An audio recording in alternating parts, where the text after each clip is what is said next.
I'd like to call the meeting to order at 8 a.m. I would also like 9 a.m., excuse me. Is that what your clock said? Oh, I'm looking at 8, 9 a.m. I would like to ask as a courtesy to all to silence your cell phone and or pager. Each director received notice of the board meeting. Public meeting notice was properly posted as required by law. Directors Christensen, Grant, and Munson and Smith indicated they would not be present for this meeting. We have set aside this time to hear from you, the general public, those of you that were interested in providing comments and filled out one of the cards, called to approach the podium to make your comment at this time. Seeing none, we will go on to the first agenda item. Number 1, report and possible discussion on General Manager, CEO. Report by David Collingsworth, General Manager, CEO. Good morning. Morning. Morning. It's good to see so many of you here this morning. Staff and board and guests, we really appreciate you coming out. I think we have the meeting time today where we'll have you out close to lunch. That's what I told the folks last night at dinner. So that's kind of the plan. We have a lot of action items for you to consider so that we can continue to make progress and move some things down the road. So we're real excited to share some of those things with you. I would like to start this morning with an update that I included in the GM update last Friday. Over the last 10 days, both the cities of Temple and Belton, city councils have approved a 10-year extension to our wastewater operations contract. So that's huge. The timing of it is huge because we had about 8 months left on our contract, and as we start approaching the end of our contract periods, our staff begin to question whether they're going to have a contract and a job. So as far as job security goes, it's really wonderful for them. And make no doubt about it, it's because the men and the women in the field that actually do the daily operations, those are the reasons that we're able to extend these contracts. They make BRA first class, and they are truly experts at what they do. So it's an honor to represent them. It'll be an honor to sign the contract amendment, and we're really excited about moving forward with that. So that's really great news. This morning we're going to present to you, like I said, some action items. We're also going to give you an update. Matt's going to give you an update on what's going on down in Austin with the legislative session. It's been pretty quiet so far, lots of bills, but he'll explain to you the process that's fixing to happen as the committees get fired up this week and what may impact BRA, what may impact the water business. So you'll hear a lot about that. And then also, I'm really excited to talk with you this morning. We're going to give you a presentation on some stuff. Last April, I walked you through a 30,000-foot view, if you will, on the processes that we were going to put in place to help us better manage our projects, to help focus on how we're going to evaluate risk and how that flows into how we do capital projects, how we prioritize capital projects, so we can use those as the building blocks for our budget to explain to our customers what we're doing and to justify to our board why and how we're spending the money that we're spending. So along with that, we'll also give you an update on some of the capital projects that we've got going on. So you'll get to see some pictures and get some updates on those things. So we're real excited about that this morning. I want to give you just real briefly an update on what's fixing to occur with the BRA, because we're fixing to get really busy after this board meeting with some public outreach. In March, we're going to host a meeting in Waco where we're going to invite our customers and some of our stakeholders to Waco and walk them through kind of a state of the basin meeting. It will not be a budget meeting, but we're going to talk about our projects. We're going to talk about issues like mussels. We're going to talk about Clean Rivers program, and we're going to walk our customers through our risk assessment so that they can begin to understand how we're building our budgets moving forward. So we're really looking forward to that in March, and then we'll turn right around in April and have another meeting with you all. And our April meeting is where we start laying out the basis of our budget, our draft budget, if you will. And then immediately following that budget in May, the customer meetings that we had in July, we're going to move those to May. One of the issues that I've learned from customers is that they would like to see that draft budget spaced out further from the budget presentation that we give the board in July. As it is, or as it has been in the years, they see that as having only 2 weeks to work through BRA once they get that draft budget. If they had issues and they wanted to approach the board, it doesn't give them enough time to really go through those budgets. So we're going to move those meetings into May to basically give our customers 2 months to look into our draft budgets and work through issues with staff. So those are kind of the things that are on our radar for the next 3 or 4 months. They'll take a lot of time and a lot of planning, but we're really looking forward to doing that. I'll leave you with one thing, and then I'll turn the meeting back over to the chairman. Those of you in the lower basin saw, actually in the GM updates, we've been giving you updates on river flow. And then some of you in the lower Brazos, in the lower basin, because of issues with river gauges and flooding, I've been sending some of you snippets about the Richmond gauge. Just as a point of reference, between October and December of this year, more water flowed through that gauge than ever in recorded history. 5.7 million acre-feet of water flowed under that bridge. As the water demands in the basin are today, where our customers are basically using about 300,000 acre-feet of water a year, that's enough water to have taken care of the entire Brazos Basin for 19 years. So it's been wet. It just went into the holding tank. Yeah. The salty holding tank. So with that, again, thank you all for being here. And Mr. Chairman, I'll turn it back over to you. Thank you. Agenda item number 2, discussion and possible action on ratification of the 2019 rates for the replacement water supply agreements, parentheses, 2-tier contracts, in close parentheses, by David Thompson, Chief Financial Officer. Good morning. Good morning. All right, the first agenda item, I'm going to talk a little bit about, let's see.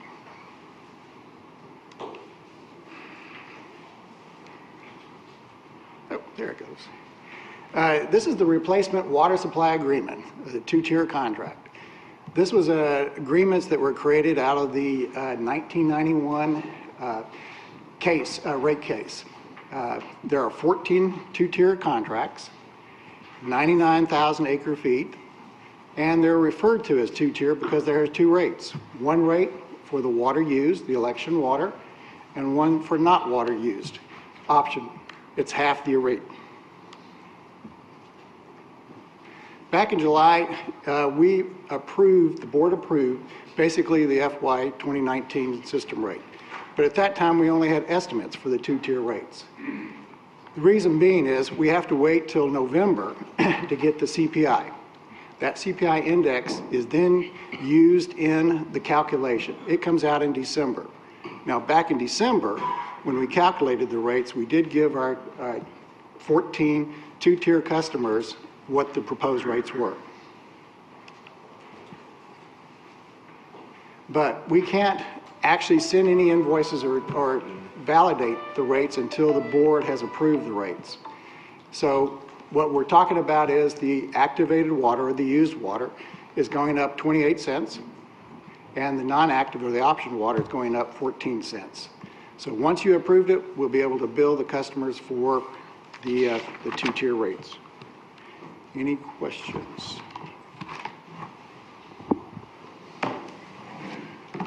Oops. So if I could, I'd like to read the resolution.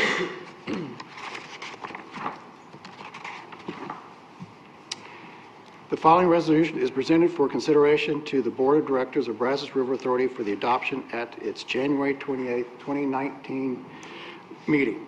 Be it resolved that the Board of Directors of Brazos River Authority hereby ratifies the 2019 rates of $27.58 per acre-feet for the election used water, $13.79 per acre-feet for the option used water, as adjusted in accordance with the formula stated in existing replacement water supply agreement.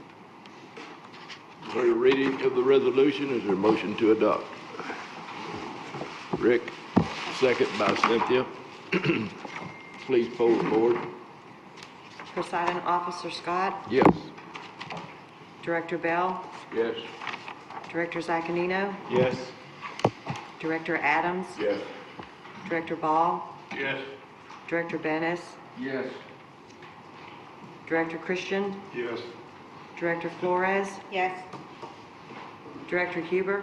Yes. Director Johnson? Yes. Director Lattimore? Yes. Director Lloyd? Yes. Director Luton? Yes. Director Rankin? Yes.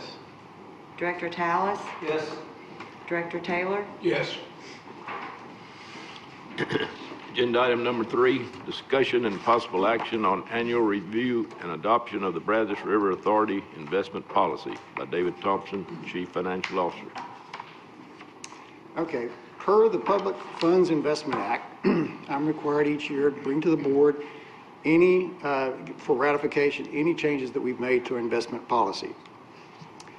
We did make one minor change, that is, we removed Mutual Securities, Inc. from the approved broker-dealers list. Now, removing them did not impact our processes for investments, but it still requires the board to approve the investment policy. Red lines of the policy itself was included in your package for your review. So if there's not any questions, I'd like to read the resolution. Seeing no questions, read your resolution, please. Okay. Be resolved by the Board of Directors, Brazos River Authority, that it has reviewed and hereby adopts the Brazos River Authority investment policy, including the investment strategy statements, approved broker-dealers list, and approved training sources as presented to the Board of Directors of the Brazos River Authority on January 28, 2019, and shall record any changes made to either the investment policy or the investment strategy. You've heard the resolution. Is there a motion to adopt? Richard, second by Bob. Please poll the board. Presiding Officer Scott? Yes. Director Bell? Yes. Director Zaccanino? Yes. Director Adams? Yes. Director Ball? Yes. Director Bennis? Yes. Director Christian? Yes. Director Flores? Yes. Director Huber? Yes. Director Johnson? Yes. Director Lattimore? Yes. Director Lloyd? Yes. Director Luton? Yes. Director Rankin? Yes. Director Tallis? Yes. Director Taylor? Yes. Agenda item number 4, discussion and possible action on fiscal year ended 2018 comprehensive annual financial report by David Thompson. Okay, at this time of the year, I bring to you the comprehensive annual financial report. This is a report that is prepared by my staff and audited, and then also is audited by external auditors. During this agenda, I'll talk about the purpose, the highlights, and then we have Mike O'Brien from RSM here to give his report of the audit. The CAFR is a report that is prepared and then audited, and it reports that our financial statements present fairly the results of operations in accordance with General Accepted Accounting Principles and Government Accounting Standard Board. The CAFR is a historical document. It looks back at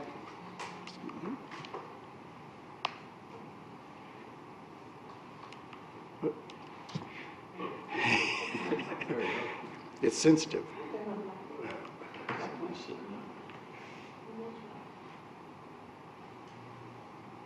Anyway, the CAFR is a there's a historical document, and it's presented as August 31st. It's on an accrual basis, where the annual operating plan or the budget is more of the forward-looking perspective document of the future events, and it is on primarily a cash basis. Each quarter I bring to you the budget, and that is what we use to do the analysis and the variances for it, and it is on a primary cash basis. Later I'll talk a little bit about the difference between a CAFR and the budget. The CAFR is made up of 3 different groups. The first part of it is the transmittal letter. This is where we take a look at the key events that happened in 2018, fiscal year 2018. Then it's the financial statement, which is basically your income statement, balance sheets, and other required footnotes to those documents. Last is statistical. This is our financial reports that have things like financial trends, revenue sources, capital debt capacity analysis to help explain some of the things we have in our financial reports. I do want to mention that the CAFR is organized under GFOA standards. That's Government Finance Officers Association requirements. We have over the last 32 years received the Report of Excellence from GFA, expect to do it for the 2018 report as well. Now, I will say that this award can only be made possible by the strength of my financial team and others who have contributed to it. Numbers are small. So let's take a look at the differences between the CAFR and the budget. Back in July of 2017, you approved the FY 2018 budget. And at that time, we had a $700,000 net change. Since then, our end of the year, FY 2018, we ended up with 16.6. Back in October, I explained to you that 8 million of it was for additional revenues over budget to do additional water sales, 4 million under for expenses, and that's due to Corps of Engineers and our department's underspending for that period. And then last, 2 million for the operating programs, which are multiple year programs, and timing differences, which was captured in the FY 2019 budget. So let's take a look at the difference between the 16.6 and the 3.1. The first item is depreciation expense and principal payments. Now, under the CAFR, it's required that depreciation expense is recognized and principal payments are balance sheet adjustments. But under the budget, we do not recognize depreciation expense and principal payments are expenditures, giving you a variance of 5 million. The next is our GASB 68 adjustment. Now, this deals with our pension cost. This is GASB 68 came into effect about 2015, and it's an $870,000 adjustment. Capital expenditures, under the CAFR, which is accrual, we capitalize vehicles and mobile equipment, but in the budget, we actually treat this as expenditures, generating a $1.3 million variance. Rate stabilization reserve we did not use in the FY 2018 budget. And then basically the transfer of assets, this deals with Graham flood projects. In there we paid $1.3 million to Graham. We also relocated residential and commercial properties. All of this in exchange for inundation easements. These easements will protect BRA and future floods along Salt Creek. The liability related to that. Next is takes a look at the trends between the two. The biggest adjustment was the 6.5 million related to Graham flood project.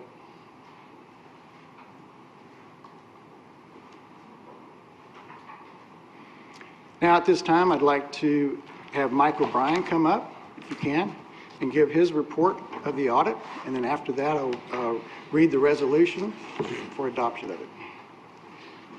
Little guy right here. It's a little slow.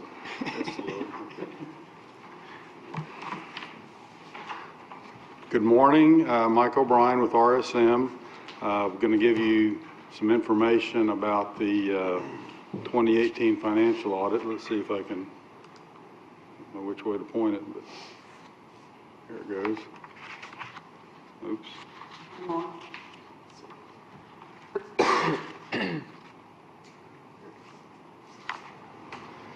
So,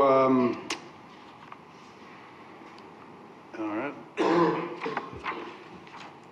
So back in early 2018, we were engaged to do the current year audit of the financial statement. So we'll go over a little bit about the audit scope.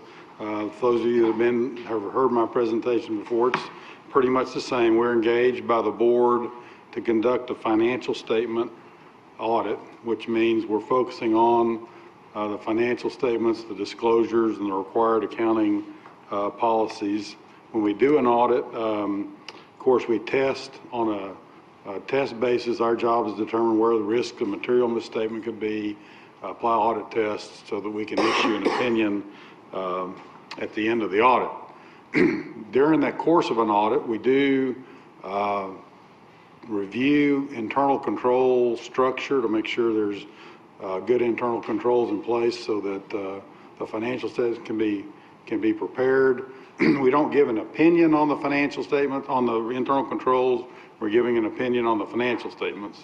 But the one thing you should know about that is we do test certain controls that we think are significant, And if we were to find anything that we thought were material weaknesses, we would report those to you in writing. And since you don't have any written communication about that, that means we didn't have any issues on that we would consider material weaknesses or significant deficiencies in internal controls. During an audit, we also assess management's accounting principles and how they pull the financial statements together, and we would report on any improvement opportunities or anything like that. We saw the staff has a good process, and I will go over some of the accounting principles in a minute, so there's no management letter comments with respect to those items. So the results of the audit, of course, our auditor's opinion is that in our opinion, the financial statements are fairly presented in conformity with the required accounting principles, which is what you'd like to hear. We call that an unmodified opinion now, but that's what you'd like to hear out of your auditor.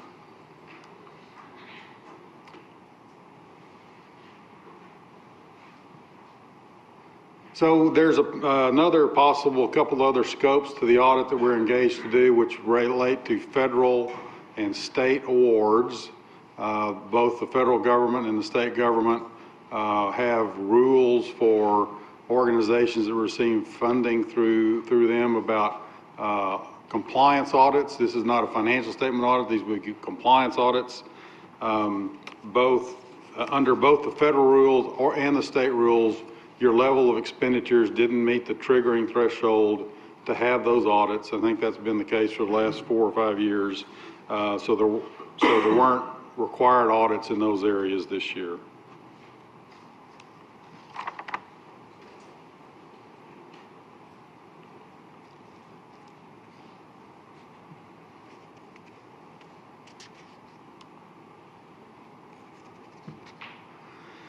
Okay, auditors also communicate about other matters related to the financial statements that boards need to be aware of, and some of them, I'm going to go through some of those right now. With respect to accounting policies, during 2018, there weren't any significant new accounting policies adopted. Standard policies from the prior years didn't change. There was, the authority did adopt GASB Statement 89, which the reason I say it's not significant, that's related to capitalized interest on construction projects. And the authority really hadn't had any qualifying expenditures to capitalize interest on. So by the fact of adopting it, didn't change any of the numbers or practices. But going forward on construction projects, all the interest expense will be expensed rather than having some of it eligibly capitalized as part of the fixed asset. And that standard has just recently come out of the Governmental Accounting Standards Board. So you'll see more and more entities having to adopt that going forward. There weren't any changes in the previous accounting policies or practices. We don't think there's any accounting policies that are controversial or kind of pushing the edge of the envelope. I think the River Authority follows good standard governmental accounting standards and has all the requirements in mind when they're doing the bookkeeping.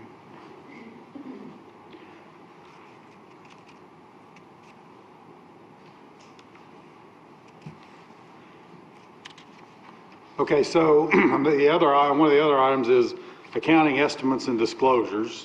So all financial statements have some estimates included therein. Not every transaction is completed at the time it has to be accounted for. The more significant estimates for the River Authority are of course, the depreciation expense, and then the more material than that is the pension and liabilities that we've talked about for the last couple of years. So the pension expense is an actuarial calculation that's going to, covers many years in the future, as because folks that are retired get paid over their life expectancy. So you have the two plans, the BRA plan and the Texas County and District plan. So those are the significant actuarial estimates. And we just required to point that out to you so you know if you wanted more information about that. In the footnotes, in the financial statements, there's significant disclosures. David kind of walked you through the budget, but if you ever want to know more about the financial statements, we got 40 pages of footnotes in there that describe policies, procedures, debt, you know, just about anything. So, you know, this day and age, you know, governments have gone more transparent than ever. There's plenty of information there, and these are just ones we consider most significant. We spend more of our time in these areas than some of the others.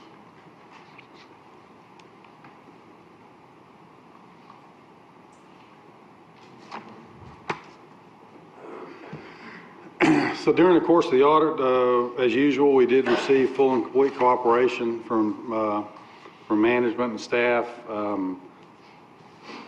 There weren't any uncorrected misstatements or, you know, past adjustments that we found that could have been considered for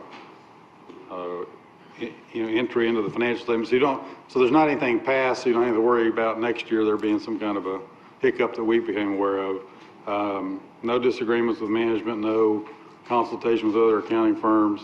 And of course, you know, since we're meeting here and you know, your building has been under construction, this is the first audit I've ever done totally, you know, kind of electronically, which is when it went well, it went fine. You know, staff was well prepared. We were prepared, so we were able to, you know, contact each other using computer technology and telephones. It went well. No problems there. The last thing I'd like to just mention, David talked a lot about the comprehensive annual financial report. There is information, as he mentioned, much information in there, some of which we don't audit. We audit the financial statements. We don't audit the transmittal letter. We don't audit the statistical section. We don't audit some of the other things that aren't audited. But we do read all of that information, and we're not aware of anything contained therein that's inconsistent with anything that's in the financial statements. And all of the, you know, every year we look back after that report is graded by the folks at the Government Finance Officers Association. If there's any changes they see, we'll always make sure that gets implemented. So just want to make sure you understand our involvement with that. And with that, I'll complete my presentation and say, you know, it's been a pleasure to do the audit again this year, and be happy to answer any questions you have.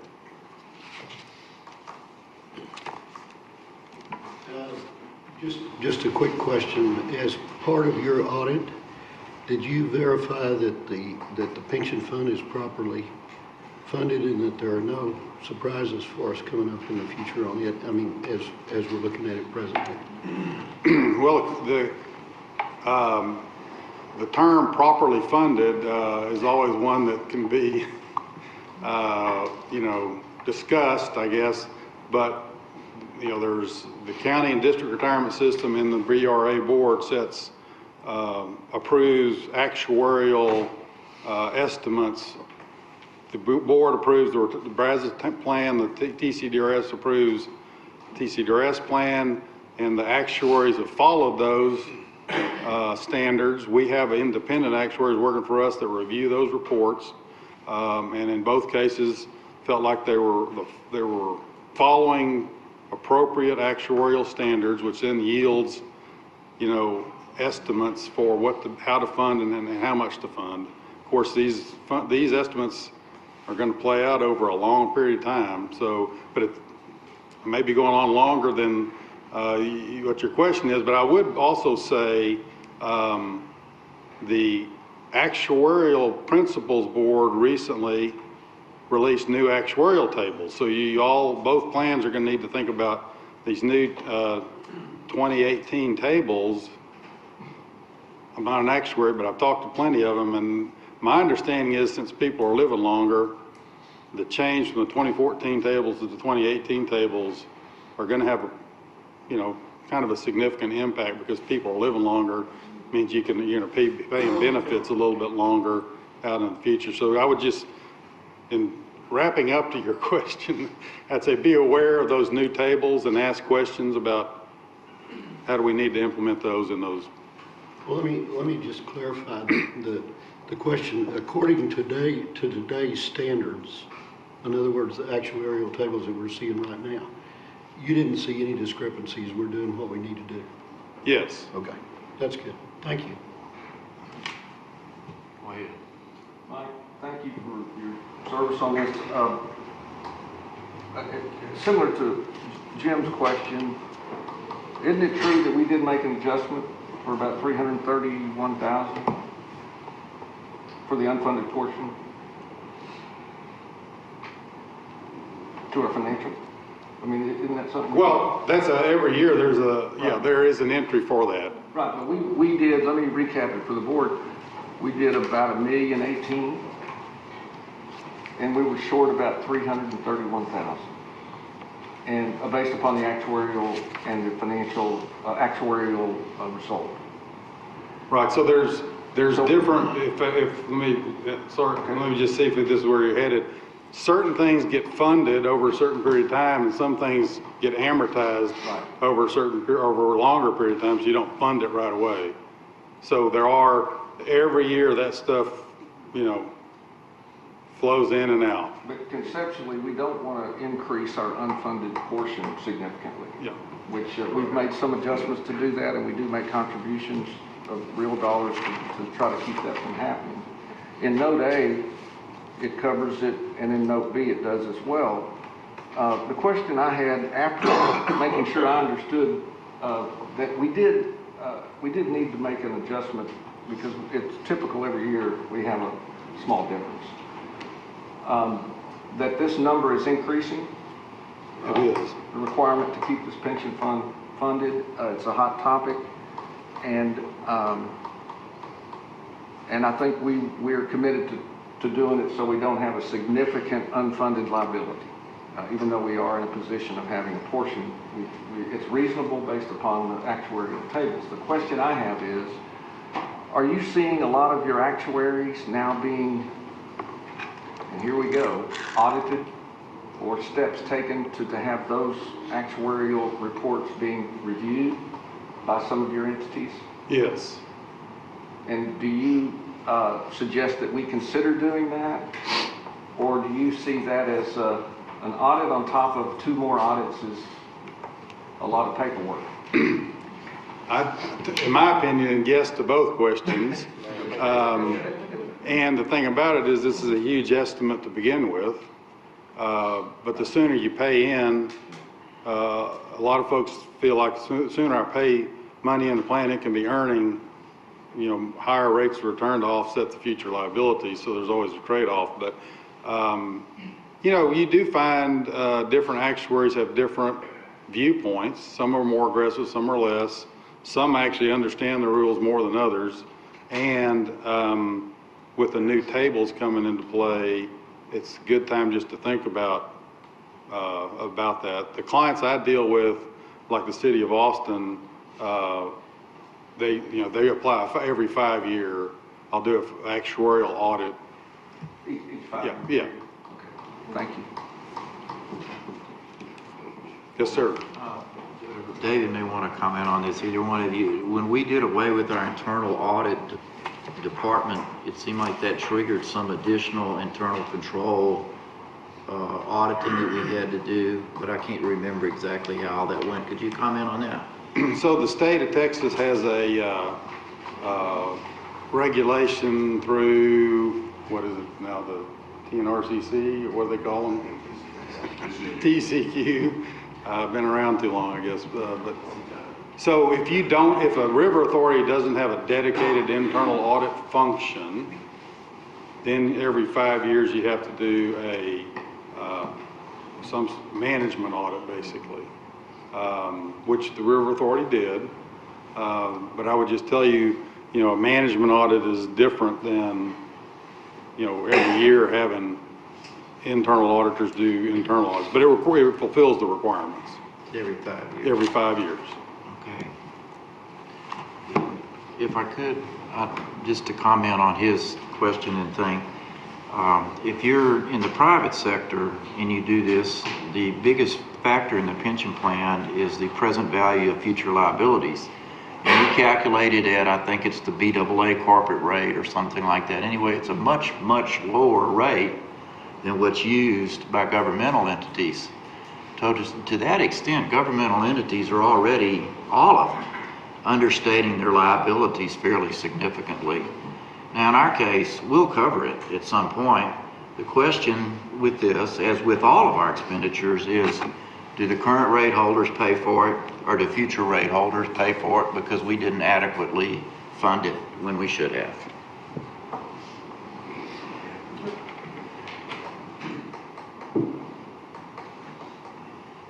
Mike, you said that you're auditing or looking at things that if we had an internal auditor, you would not have to look at. What are we not looking at? You say you're looking at some of the things that an internal auditor would have looked at. What are we not looking at? I'm not sure you heard it that way. That's not what I intended. An audit of the financial statements, is focused on the financial statements, the presentation, the required disclosures, are the numbers materially correct? That leaves a whole lot of other operational policies, procedures, whatnot that an internal audit function could look at. We don't deal with is management being cost effective, is management effective, is the budget being put together correctly. We're looking at the financial statements on a historical basis. So that's, in a nutshell, the main difference. Okay. Do you have an opinion as to whether we ought to have an internal auditor? Are we missing something that you can see or that in your audits? I don't think it's always a cost-benefit trade-off. But with the level of professional staff you have, the quality of controls you've had, you've been audited by Legislative Budget Board a few years ago. State auditor was along with them for the fund. Sunset next year. Now they're looking at those. They're not looking at the financial statements typically. They're looking at these other things. But that's a question that you always have to think about and trade off in terms of cost versus effectiveness. And with a one-person internal audit shop, it's you've had challenges over the year getting an adequate staffing, the right kind of person. It's getting harder and harder right now with the economy, but those are questions you need to continue thinking about, and I don't know if I answered it. But right now, I'm not worried about it. I guess I'll say that. You got good staff, you got great people, well-trained, experienced, so. Okay, thank you. Thanks, Mike.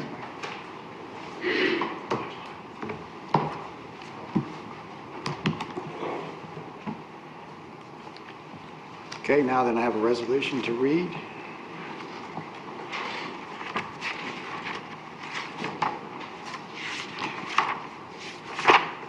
Prior to reading it, I will say though that we will, after we get approval for the resolution, we will file with TCEQ.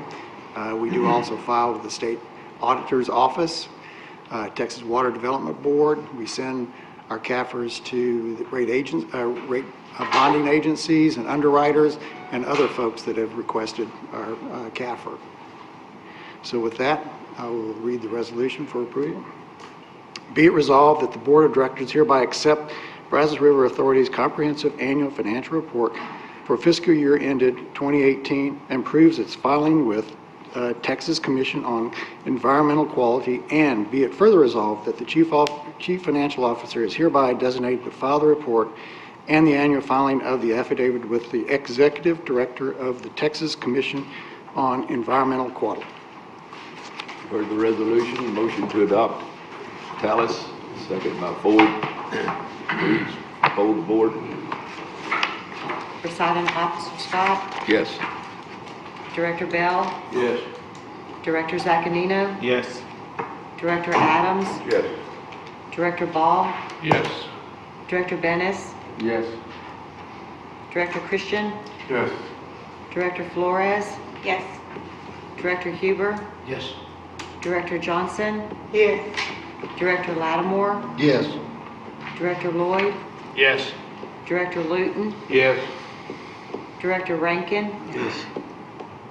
Director Tallis, Yes. Director Taylor, Yes. Agenda item number 5, discussion and possible action on surplus personal property by David Thompson, Chief Financial Officer. Okay. Everybody's excited, I'm sure. Just a requirement that the state statute does require that I bring to the board for approval any properties that we're planning on surplusing. These are properties that are defective or too costly to repair, or we simply are not using. So what I'd like to do first is go through and let you look at the properties, and then I'll read the resolution and ask for your approval.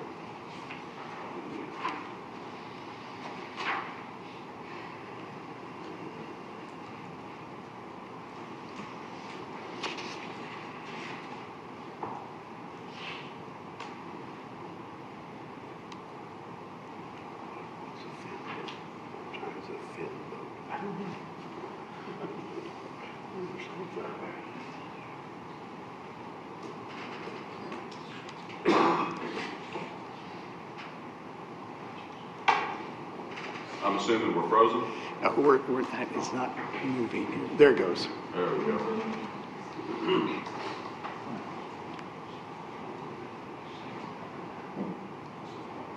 These are all disposed via auction.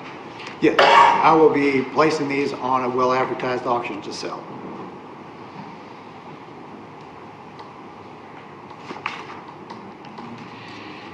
Okay. With that, I'll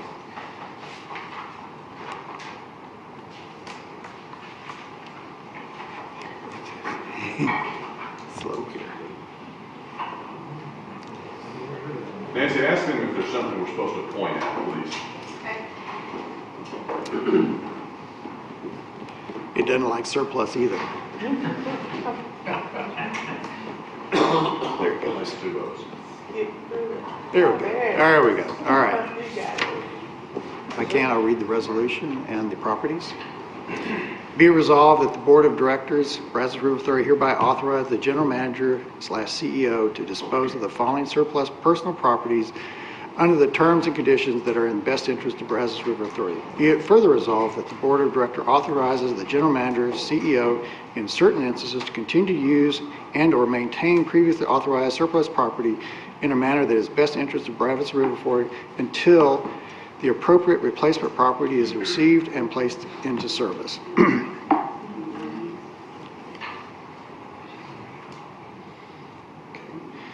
Items no longer needed, repairs, or not cost effective.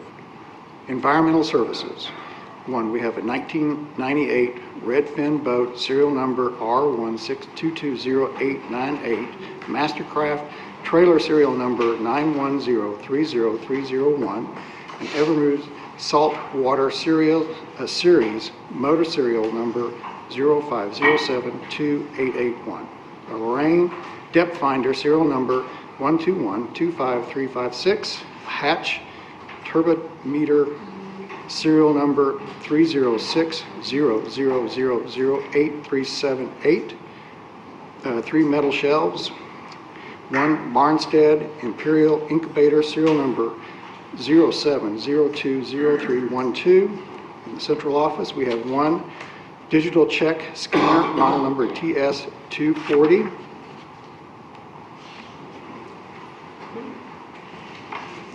Possum Kingdom, we have 1 2008 Ford Expedition, VIN number 1FMFU16588LA40422. 1995 International Dump Truck, VIN number 1HTSCAB N6TH230777. 1 Arc Spray System Bridgemaster model number 5100. 1 high pressure water blaster Jetstream serial number 98118. one digital check scanner, model TS240, in Granbury, 2008 outboard motor, Yamaha serial number 1029026G, 2001 Tracy tractor, Macy Ferguson, model 1260, serial number GH1014, one ice maker, Manitoba, serial number 3100-55401, one tractor, Kubota, model L3000F, serial number 313706, one toolbox, Tractor Supply, one auger, Rhino, model SPHD, one toolbox, aluminum low profile, one boat motor, 50 horsepower, Johnson, serial number G048069998, one ice maker, Norpole, 90 pound, one mower, zero turn, Kubota, model ZD33 ILP72, one scrap metal, one finish mower, model RD6000, serial number 30968, one boat motor, Evinrude, 30 horsepower, serial number 04279681, Limestone. We have a 2007 Mercury 175 horsepower model, serial number 1B550746, one tractor case, model number JX100U, one welder generator, Miller Roughneck, one refrigerator recovery and recycle system, Robinair, model number 1700500B, one brush cutter shred brush whacker, model T180, serial number 452-15015. Central Basin, we have a blower motor, or two blower motor, Toshiba, serial number 910766 and 91106656. Two pump serial, Milton Roy's, number 2368547-1 and 2368547-2, and one pump Dayton, serial number 09E1260401. Sandy Creek, we have one air compressor, Quincy, serial number 61933353, and one camera with miscellaneous equipment for Canon. That is it. You've heard the resolution, motion to adopt. So moved. John Henry, second. Rick, please poll the board. Presiding Officer Scott, Yes. Director Bell, Yes. Director Zaccanino, Yes. Director Adams, Yes. Director Ball, Yes. Director Bennis, Yes. Director Christian, Yes. Director Flores, Yes. Director Huber, Yes. Director Johnson, Yes. Director Lattimore, Yes. Director Lloyd, Yes. Director Luton, Yes. Director Rankin, Yes. Director Tallis, Yes. Director Taylor, Yes. Agenda item number 6, discussion and possible action on Possum Kingdom Shooting Range Government Agency Interlocal Agreement by Michael McClendon, Upper Basin Regional Manager. Thank you, Mr. Chairman. Members of the board, with this presentation, I'm going to be seeking the board's authorization to execute interlocal agreements with area agencies to utilize BRA's firing range. We constructed the firing range about a year ago. Currently, its limited use is to BRA law enforcement only.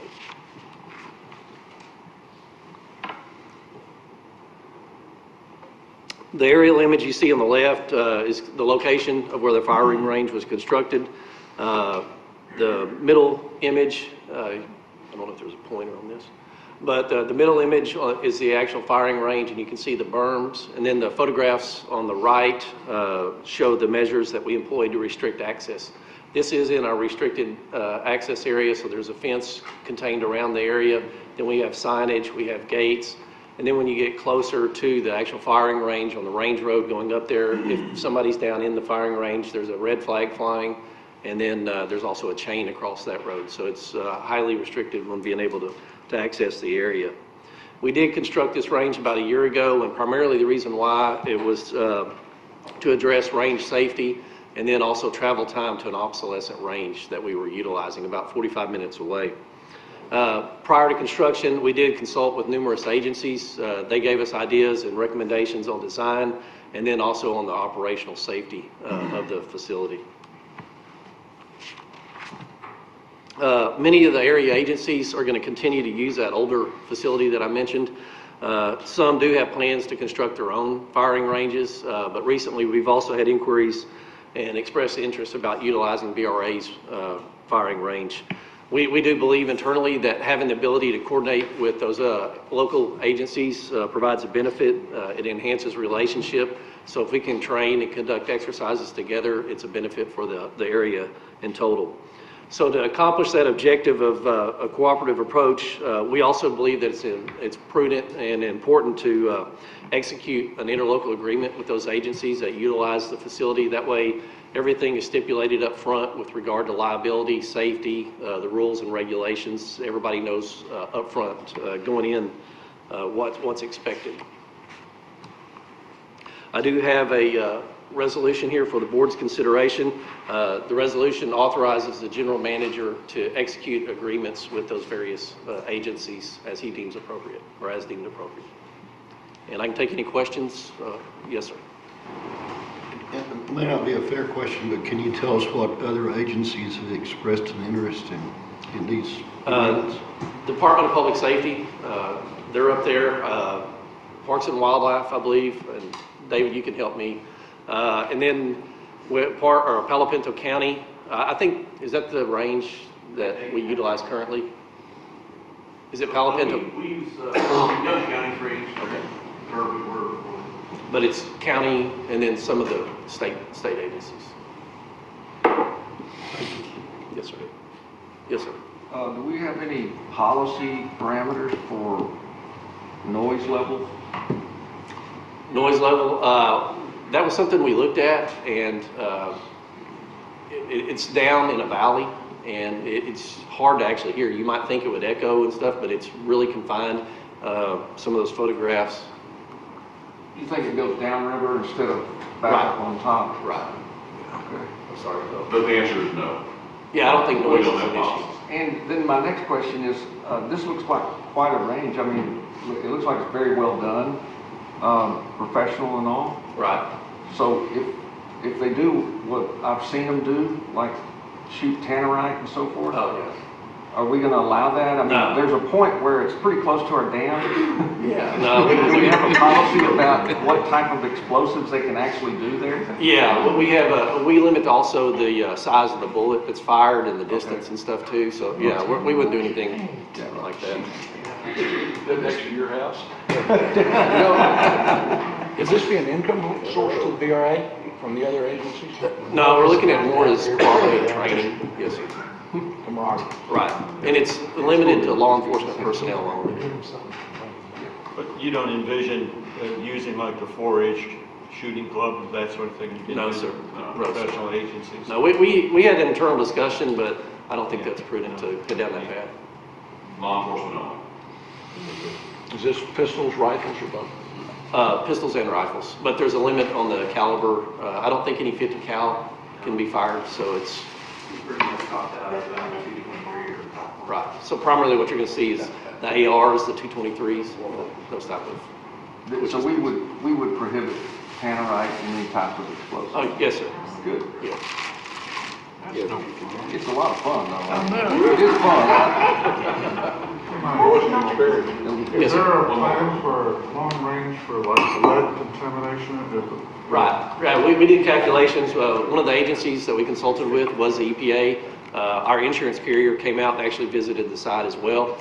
We ran some calculations, and I think based upon firing, 6,000 rounds a year, something close to that, it was going to take 1,000 years to even approach EPA limits. So, and we fire less than that annually right now. So even if we were to go further, coming close to those lead contamination issues shouldn't be an issue. And is this going to be at no charge to those agencies? Yes, sir. Any more questions? Seeing none, read your resolution, please. The following resolution is presented for consideration of the Board of Directors of the Brazos River Authority for adoption at its January 28, 2019 meeting. Be it resolved that the Board of Directors of the Brazos River Authority hereby authorizes the General Manager, CEO, to enter into interlocal agreements from time to time with other governmental entities for the purpose of allowing such governmental entities, peace officers, to utilize the Brazos River Authority's Possum Kingdom shooting range for training, qualification, instruction, and other exercises as determined appropriate by the General Manager, CEO, with such interlocal agreements being in a form approved by the Brazos River Authority. Heard the resolution, motion to adopt. Jim, Elmore, second. Chris, second. Please poll the board. Presiding Officer Scott, Yes. Director Bell, Yes. Director Zaccanino, Yes. Director Adams, Yes. Director Ball, Yes. Director Bennis, Yes. Director Christian, Yes. Director Flores. Yes. Director Huber, Yes. Director Johnson, Yes. Director Lattimore, Yes. Director Lloyd, Yes. Director Luton, Yes. Director Rankin, Yes. Director Tallis, Yes. Director Taylor. Yes. Agenda item number 7, discussion and possible action on Lake Granbury Park road repairs by Michael McClendon. Thank you again, Mr. Chairman. With this briefing, I'm going to be seeking the board's authorization and approval to contract with a firm to provide road construction services at our public use areas located in Granbury. You can see the image on the left is a vicinity map. It shows the location of the 4 public use areas that we're looking at upgrading the roadways. And then over to the right are the specific areas located within the parks that we'll be upgrading. You can see from these photographs that the road surfaces within our public use areas have kind of reached a point at which a more comprehensive repair is necessary.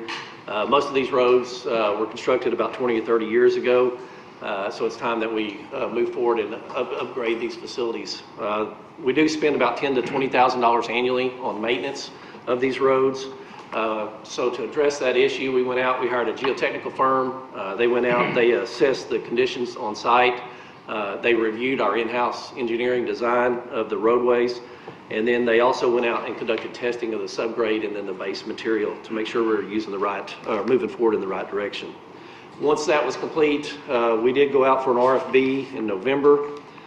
We had 3 firms respond to the request for bid. After evaluation of those 3 bids, we selected H.D. Cook's Rock Solid to perform the services. To date, we've spent about $66,000. That includes a geotechnical firm going out, doing the assessment, the testing, and then also that includes our in-house design. We programmed a little over $1 million for these repairs at the 4 public use areas, and we're recommending to the board that they approve that H.D. Cook's Rock Solid in an amount not to exceed $680,000, $268,000. I do have a resolution for your consideration, but I can also take any questions you might have too. Yes, sir. You obviously did not take a low bid. What was the? Well, the low bid was $618,000, and the number that you're seeing here is 10% added on percent with board policy. If there were any change orders that were to come about, so prior to, if I just added 618, I'd have to come back to the board if there was a small change order, because I'd be limited to that amount.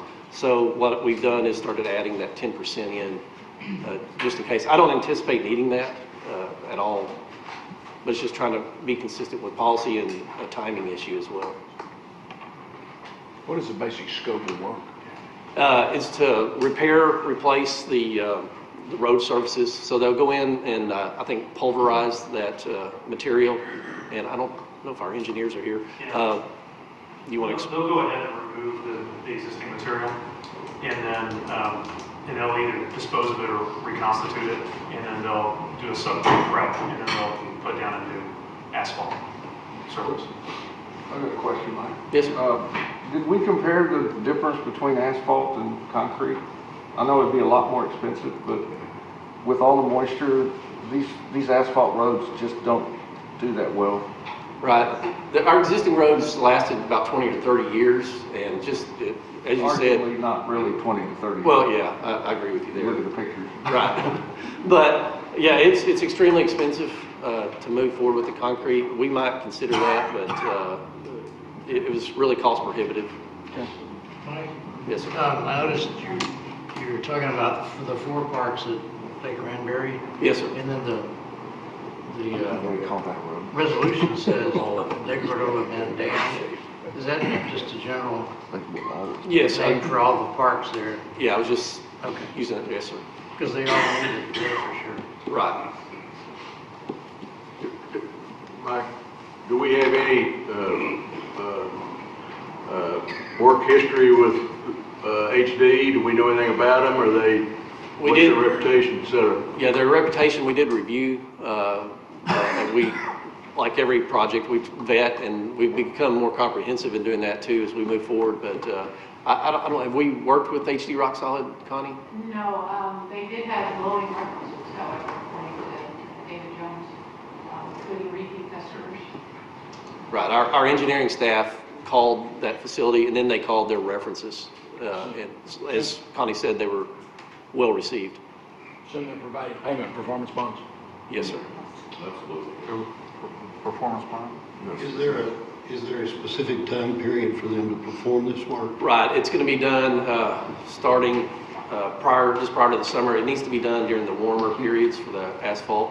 So, but we should be through, or we're hoping to be through prior to the summer.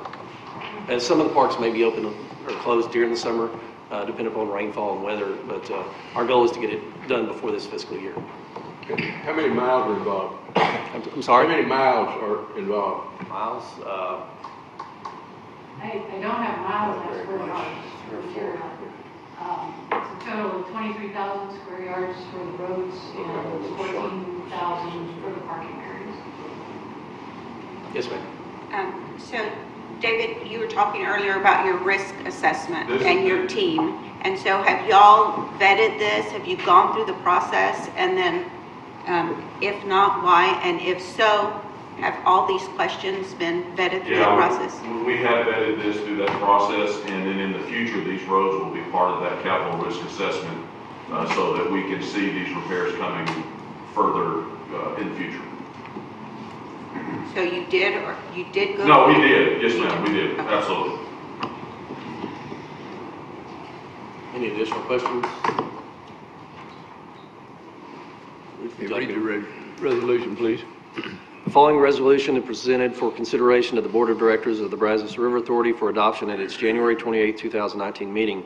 Be it resolved that the Board of Directors of the Brazos River Authority hereby authorizes and approves the General Manager, CEO, to enter and execute a contract with HD Cooks Rock Solid, Inc. to perform construction services at Lake Cordova Bend Dam in an amount not to exceed $680,268.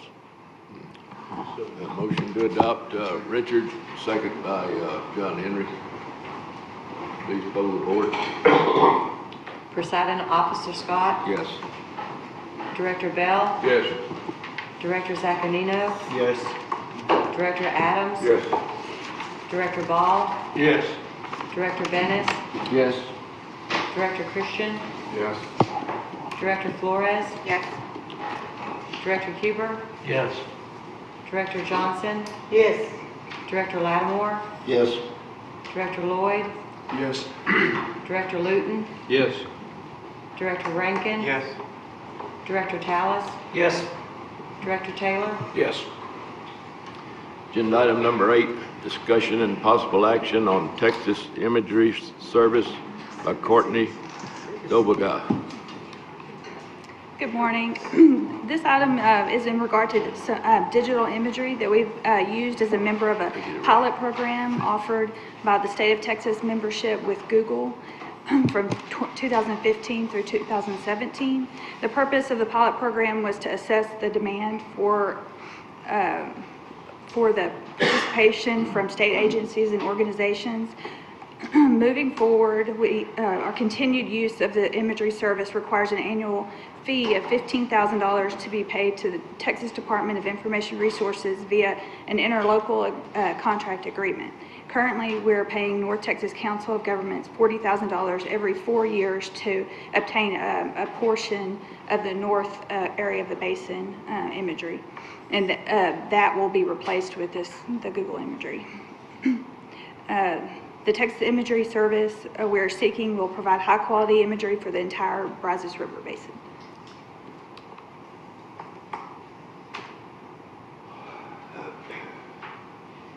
During the 2-year pilot program, this imagery service proved to be very valuable for many purposes. It is superior to any other imagery service and delivers the highest seamless image resolution, providing the ability to clearly recognize ground features like fence posts, manholes, gas wells, telephones, electrical power poles, small trees and shrubs, edges of road, pavement, or driveways, which translate into digitizing highly accurate spatial features.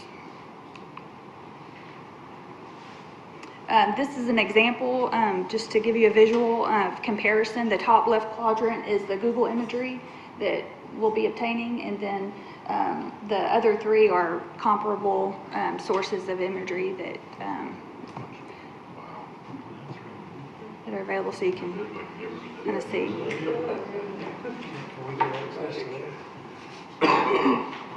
With that, I have a resolution if there are any, or I can take any questions. Real quick, once you're on this, you can download and store whatever you want. There's no more licensing or Right, well, it's a per year. Well, I know, but yeah. you can download Correct. what you want You and can. store it. You know, can. that's good. Yeah, and the advantage, another advantage is we can stream it directly into our GIS software so that we don't have to download it. And it makes it more efficient, and we don't have to buy terabytes of storage to keep it on site. Any other questions? Read your resolution, please. Be it resolved that the Board of Directors of the Brazos River Authority hereby authorizes the General Manager, CEO, to execute an interlocal agreement with the Department of Information Resources relating to the consolidation of data center services pursuant to the Master Services Agreement between the Department of Information Resources and the multi-sourcing services integrator and service component providers, with such an interlocal agreement having a term of 7 months and a not to exceed cost of $8,750. You've heard the reading of the resolution. Motion to adopt. Bob, second. John Henry. Please poll the board. Presiding Officer Scott, Yes. Director Bell, Yes. Director Zaccanino, Yes. Director Adams, Yes. Director Ball, Yes. Director Bennis, Yes. Director Christian, Yes. Director Flores, Yes. Director Huber, Yes. Director Johnson, Yes. Director Lattimore, Yes. Director Lloyd, Yes. Director Luton, Yes. Director Rankin, Yes. Director Tallis, Yes. Director Taylor, Yes. Agenda item number 9, report and possible discussion on legislative update by Matt Phillips, Governmental and Legislative Affairs Manager. Good morning. I don't have anything nearly as fun to show you as Courtney, but I will try to give you all a high-level legislative update. Obviously, we're really early in the process, but another session is upon us. Yay. Everybody get excited. So kind of hitting the high notes. Let me advance this slide, point it that way. At a very high level, there's a couple things about this session that are a little bit different than the last few. The first of which is new leadership in the House. The House has a new speaker, Dennis Bonham from Angleton. They're happy to hear that. So for years they've had Speaker Joe Strauss, who chose not to seek re-election, vacating that seat, and they've elected a new speaker. And I think the second thing that's kind of new about this session is related to the first thing, and that's that the big three in leadership, that being the governor, lieutenant governor, and the speaker, all seem to be playing together and getting along really well. I think when you have a shakeup in leadership, it presents the opportunity for cooler heads to prevail, maybe people to start getting along a little bit better. So right now, as we sit here today, which again, we're really early in the process, The big three are in lockstep on a few or four issues that they've made it very clear they want to address this session, and I've listed those here: school finance, property tax reform, hurricane relief, and school safety. I will tell you that as the session wanes on and as the days and the nights get longer and tempers get shorter, things start dying, it will be interesting to see if this kumbaya that we're having right now continues. I think I'm optimistic that it will, but we'll see. In terms of where each body is in moving stuff forward, normally I would be standing here telling you that committee assignments are going to come out later this week or next week or even the week after. But surprisingly, both the House and the Senate have already appointed committees and appointed committee chairs. It's not necessarily unprecedented for the Senate to have done it by now because they've only got 31 members. It's a little bit easier, but for the House to have already named their chairs and committees this quickly is pretty abnormal. So they've gotten out to a pretty fast start. From our standpoint, the committees that we work with that have jurisdiction over our issues haven't changed much. The chairs are the same. In the House, Lyle Larson remains the chair of the Natural Resources Committee, so this will be his third session chairing that committee. On the Senate side, what used to be the Senate Ag, Water, and Rural Affairs Committee has changed a little bit in that they've taken Ag out of it and made it its own committee. So now you have the Senate Committee on Water and Rural Affairs, but Charles Perry from Lubbock continues to chair that committee and have jurisdiction over water issues. So from our standpoint, the membership on those committees has changed a little bit. It's shuffled some, but not a ton, not in any way that's really going to affect us. With committees being in place, what that means is they can start referring bills and they can start having committee hearings on bills to move them through the committee process. Now, neither body can act on any measure in front of the full body for the first 60 days unless it's been declared an emergency by the governor. The governor has yet to declare any emergency items, but the State of the State address is coming up here in the next week or so, and it's usually during the State of the State that the governor declares those emergency items. I wouldn't be surprised to see any one of these four things get declared emergency items so that they can start having hearings and maybe move stuff to the full body on those four things within that first 60-day time frame. I hit a button, but I didn't know more. Here we go. Go ahead. The guy in Fort Worth that's filed a bill about property tax and increasing the sales tax by 1 penny. Yes. That's not a good deal. There's a lot of ideas floating around out there about how to reduce property taxes and what to replace them with. The sales tax swap has been floated out there. You're not talking about school taxes, you're not talking about county taxes. Right. Right, and I don't know how much chance any of that has to go anywhere, but we'll see. We'll see. I think it's a play. Yeah, most of the discussion on the property tax issue is again related to the school finance subject, with the idea being if the state can inject additional state funding into public schools, you could see a reduction in school taxes. At least that's supposed to be the case. We'll see how that goes. Now, again, big picture, both sides, both the Senate and the House, have put out their initial budgets, and both of them do inject a ton more money into public education. I think the Senate's version injects an additional $4 billion, the House's injects an additional $7 billion, so they're only $3 billion off. But I will say in the grand scheme of a $120 billion budget, $3 billion is not really that much, so they're pretty close. So to the extent that they can inject additional state funding into those processes, one would hope they could use that to work on the property tax issue as well. So we'll see where they go. Dialing down into kind of our issues a little bit more. We talked a lot during the interim about knee-jerk reactions from Hurricane Harvey and some of the policy implications that might come out of that and things that we were worried about. The Senate and the House were having interim committee hearings discussing any number of things, some of which were a little scary to us. Thus far, most of the legislation that's been filed has focused kind of on these first three things: planning, mapping, and implementation of infrastructure to mitigate future flooding. There's been a bill filed to create a state flood planning process similar to the statewide regional water planning process. In terms of our role in the legislation that's been filed thus far, we have very much a role as a facilitator. They see river authorities as being able to do things like our lower basin floodplain mapping study, where we can act as the conduit for water development board funding. We hire the consulting engineer, we help run the study for a group of local entities. It's a role that we're not unfamiliar with, one that we're good at, one that we see as a role for us in the future. In terms of the state flood plan, where they have river authorities in that is that river authorities are essentially the administrative agents for these regional flood groups that would be put together. So similar to our role as the administrative agent for the Brazos Georegional Water Planning Group, where we host the meetings, we do the postings, and so we help them be able to put their plan together. The funding from the Water Development Board to hire the consulting engineer would flow through us to do the flood plan work. So none of these are roles that we would particularly have a problem with taking on. They're roles that we're familiar with now, and none of them come with any, at least currently, any sort of unfunded mandate, meaning we would be using state funding that would flow through us to do all of these activities. In terms of implementation of strategies that would come out of these plans, at present, the bills that have been filed are voluntary, meaning they don't require you as a river authority to come in and implement all these flood strategies. Obviously, we don't do flood mitigation. We're a water supply entity. So they give you the opportunity to choose if you would like to take part in those types of projects. Otherwise, they can be locally implemented by counties and flood districts and MUDs and cities and whoever.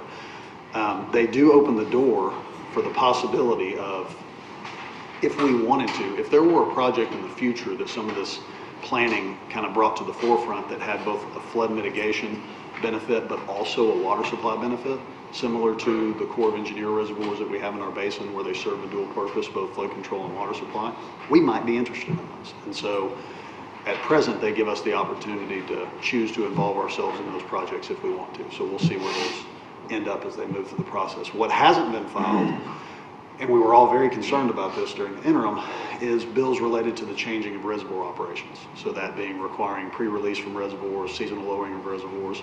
None of that's been filed up to this point. In fact, the House Committee on Natural Resources interim report that came out in December, shortly before the session started, made it very clear that they did not believe pre-release would be an option at all, and not one that the legislature should pursue. So that's a good thing. Now that doesn't mean bills won't get filed on it, but up to this point, they haven't, and that's a good thing. Groundwater, an issue that we're always watching because it's discussed every session. There have already been a couple of bills filed this session that are similar to bills filed last session that didn't pass, that attempt to reform how groundwater districts operate. They look at things like requiring export permits to be issued for the same length as production permits, so that exporters aren't unfairly discriminated against by giving you a permit that says that you can produce for 10 years, but you can only export for 2. They also create more public process for when districts can place moratoriums on permitting. They require public hearings, public meetings before districts can say we're no longer going to issue permits at all. So things like that, things that, again, were not successful last session, they'll get discussed again this session. We're primarily a surface water entity, but groundwater is something that we've had interest in the past and will continue to have interest in the future, so we'll watch these just to see what the playing field will be when we get to that point. Issues affecting local governments, obviously we watch these every session. These are changes to open meetings, open records, local government conflicts, disclosure, ethics, the stuff that you all have to do. They tinker with that stuff every session. Sometimes changes are good, sometimes they're bad, but we just need to know what they are. And then eminent domain, as an entity with eminent domain authority, we keep an eye on eminent domain related legislation. Eminent domain is not something that we like to use. It's always a last resort for us. Thus far, the legislation, the main legislation that's been filed on eminent domain relates to private entities and their use of eminent domain authority. So think of pipeline companies, high-speed rail, those type of things. They do not, at least at present, affect public entities, but they could. So we'll continue to watch those so that we can be up to date with any changes the legislature might make to public entity eminent domain authority. It's a short update. It's really all I have. Let me say this and I'll shut up. The update I will give you in April will be much more in depth. I'll have bill numbers and summaries of stuff that's moving. The reason for that is it's really hard to tell what's going to get legs right now. Lots of stuff's getting filed. You know, by April we'll have a better idea of what's moving, and so I'll be able to give you guys an idea of what on all of these subjects is going anywhere, what it does, what its final form might look like, and just kind of give you a more clear picture. And as things come in hot, we'll keep that on the GM update on Fridays too, if there's bills that we need you to be aware of. My question for you was at a local level down in Harris and Fort Wayne County with the most recent election changes in Allen's Creek. Is it just too early yet to get a feel for, with the new county judges and new people in place, how that may or may not affect Allen's Creek? Probably too early to tell right now. Yes, I would say we're continuing to attempt to make progress with the city on getting that project moved forward, but it's too early to tell how those local elections are going to affect that right now. And we're, at least for us, as it relates to the city, still working with the same people. Other questions? With the related legislation, I didn't really understand when you said infrastructure. What is that about? It's the state essentially creating a fund similar to, you remember a few sessions back, they passed House Bill 4 and they created the SWIFT fund, which is meant to fund projects in the state water plan. So infrastructure, implementation of flood strategies, they're looking at potentially creating a similar fund for projects that the state flood planning process would So the Texas bear. Development Board would be Yes. involved? Okay. And it would be run through them. And what they would do is, and this is where it gets tricky, in order to initially fund the seed money for that flood implementation fund, they would take money out of the rainy day fund. And as you would imagine, that fund's got a lot of eyes on it right now. A lot of people, you know, you see one bill that's going to take money out of it, then you see 2, and then 5, and then 10, and then eventually a lot of people take money out of the fund. We'll see where it goes. Thank you. Thank you, Matt. Agenda item number 10, report and possible discussion on capital projects. Update by Chuck Wolf, Technical Service Manager. Okay, good morning. Morning. So one of the things that we'd like to be able to start doing is bringing to you quarterly what we're doing with some of the capital projects throughout the basin, and then some other work that we're doing internally to improve our consistency in how we deliver on those capital projects. So today's presentation is going to hit on both of those items if it pulls up. So we'll have a brief overview of a project leadership management process that we've launched in the second half of 2018, calendar year 2018, and then go through a few of the capital projects we currently have going on or on the horizon, and then I'll be available for any questions you may have.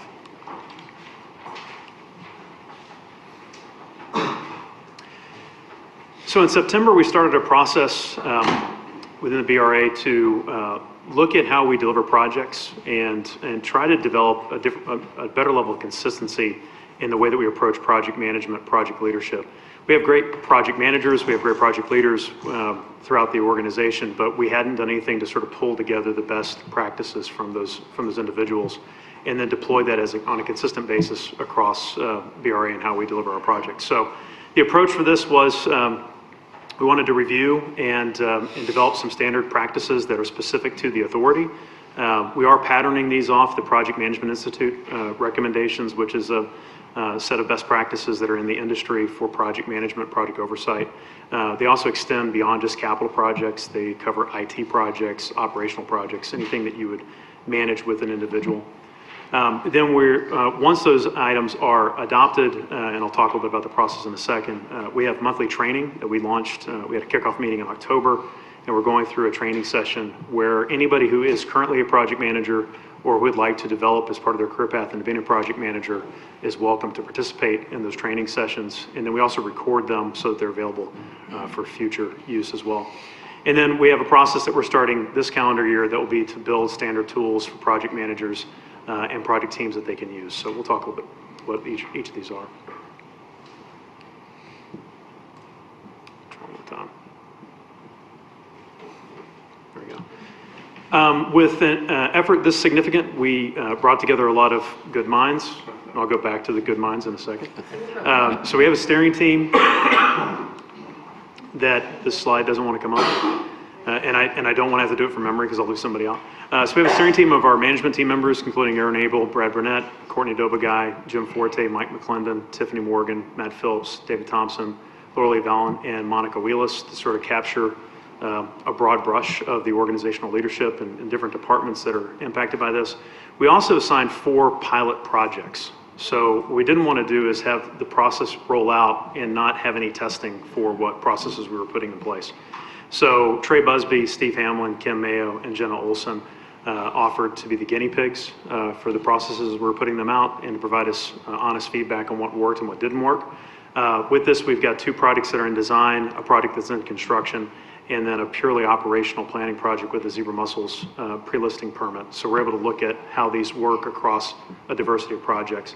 We're also getting excellent staff support from Ace Fuller, who's coordinating the large group, and then Brett Thomas, who's been providing a lot of the IT backroom support for our project management systems. So work that we've done thus far, we went through a process of reviewing our existing processes. There was a effort done in 2016 that sort of pulled together some information. We sort of put together that information and feathered in stuff that's developed since 2016. We've been recommending and testing enhancements through the pilot projects. So we've gone through things such as project documentation, action items, project coordination, some of the basic things to sort of get consistency across the BRA. And then as these enhancements have been confirmed, we've been rolling them out to the rest of the organization, as I mentioned, through the training sessions that we've been conducting. One of the initial outputs of this effort was to sort of map our project lifecycle. And there's a couple of things on this map that are pretty important. The first one is that dotted box you see, which is the risk-based capital management and planning process. We're going to talk about that in the next agenda item. But this ties back into Mr. Collinsworth's presentation in April about how we want to make sure that we incorporate risk management into our planning process for projects. So that's a part of this, that's built into this. There's also, if you see the black bars that are on certain things such as project workshop, worksheets. I'm going to take a chance here. Yes. So project budget workshops, RFP process, negotiate contracts. What these black bars are is they are risk management committee meetings, and they are established predetermined risk management meetings we would have for every project as it moves through the process. It doesn't mean that we can't have other meetings as necessary, but these would be gates, if you will, that we want to pass through as we go through a project evolution.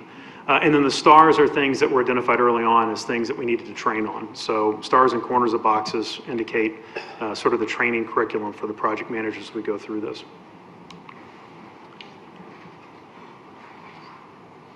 I hit twice. I made a mistake. We'll come back to it.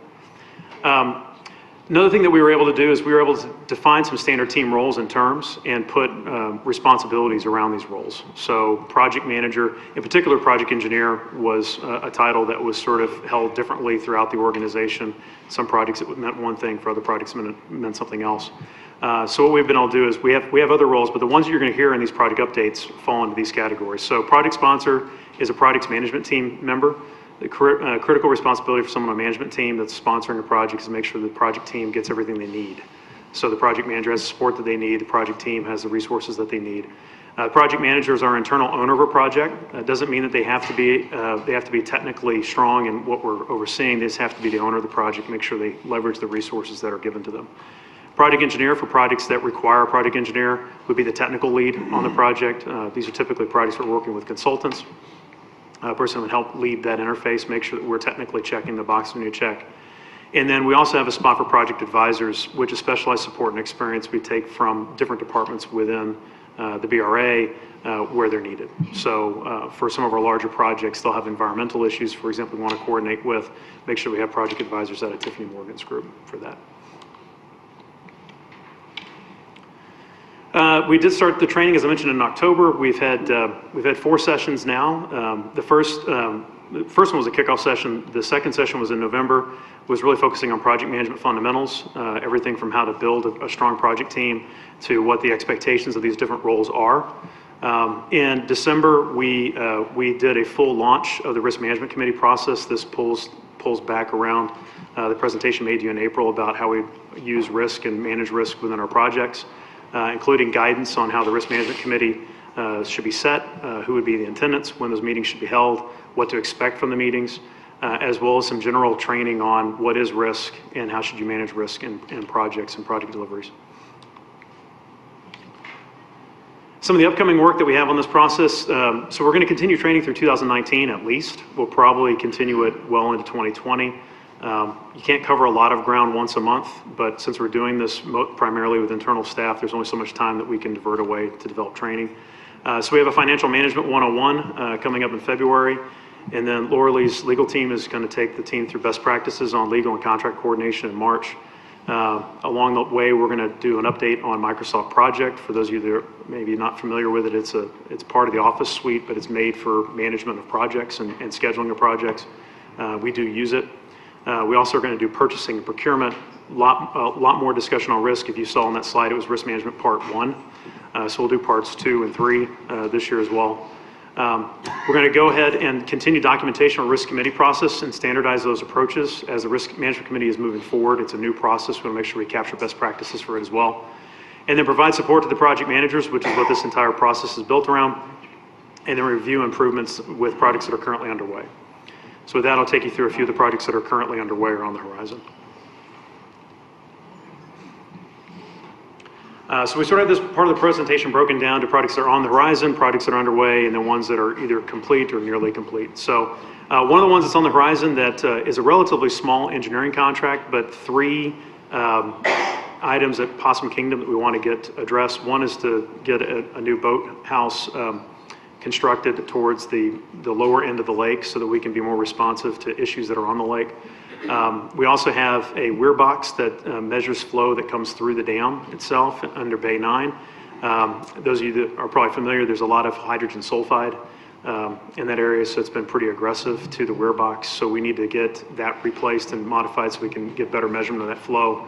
And then there's a box culvert that provides access to the dam during flood operations that we also make sure that we get repaired. So we have selected an engineer for this work. We're in the process of negotiating the scope and fee and hope to get this process started here in the next several months with design. Well, I should mention the project sponsor for that is Mike McClendon. The project manager for that is Blake Kettler. And the project engineer is Jesus Contreras, who's one of our more junior engineers, but it's an opportunity for him to grow into that role as well. Next project on the horizon is Belton Stillhouse Pipeline. We've talked about this one before. This is a 6-mile pipeline that connects Lake Belton and Stillhouse Hollow Lake. Helps complete the Williamson County Regional Raw Water System. Provides quite a bit of flexibility for the system. This is a much more substantial project compared to the one we just discussed. Project sponsor for this is Brad Burnett. Project manager for this is Trey Busby. He's also doing the Lake Limestone, which is the pilot project that we're working on. And then David Jones is our project engineer for this. So we have completed engineer selection on this project as well, and we're going through the scope and negotiation process with the hope to have this back to you in April for contract approval. Next project is Possum Kingdom. Our project sponsor for this is Mike McClendon, and this is the Castles, the concrete assessments. Project manager for this work is Jeff Salmon, and then our project engineer for this work is David Jones as well. You're going to hear David's name a lot, by the way. These sort of hit a lot of David's projects right now. This is a 1-year evaluation that's going to lead into further evaluations and capital projects to really get at the concrete and the structure of Morris Shepherd Dam and make sure that we're doing whatever we can to protect it and increase its longevity into the future. So there's been some preliminary work that has started up already on this, and then we're looking to have a formal kickoff here in another couple of weeks to get into the meat of this evaluation. What is Sure. acronym with CASTLE? Concrete Assessment. Concrete Assessment Service Life Evaluation. Yes, thank you. Good. Yes. CASTLE's better. As an environmental engineer, I'm better with environmental. Yeah, I was right. Our next project, which is currently underway, is the Lake Limestone improvements. We've got several improvements going on at the Sterling C. Robertson Dam. The most significant of these is a replacement of the Tanner gates at the dam. So this is actually photos that were taken during the evaluation of the Tanner gates. We had our consultant out there working on that. What you see on the right-hand side is a 3-dimensional model that they've started to develop as part of their design efforts for the project. We have 30% design expected on February 5th. So February is going to be a very busy internal month as we have to go through the review of this project. And then we'll be looking at 60% design sometime in the summer, and then hopefully moving this project forward. There's some other projects that are under consideration as well that are connected to these improvements, and we'll be evaluating those and bringing them back to you. Oh, yes. So Bill Swanson, Ryan Murdoch are in the back. Our project sponsor for this is Brad Burnett. Our project manager for this is Trey Busby, and then our project engineer on this is Jeffrey Posvar, our dam engineer. That's DAM engineer. It's a little inside joke.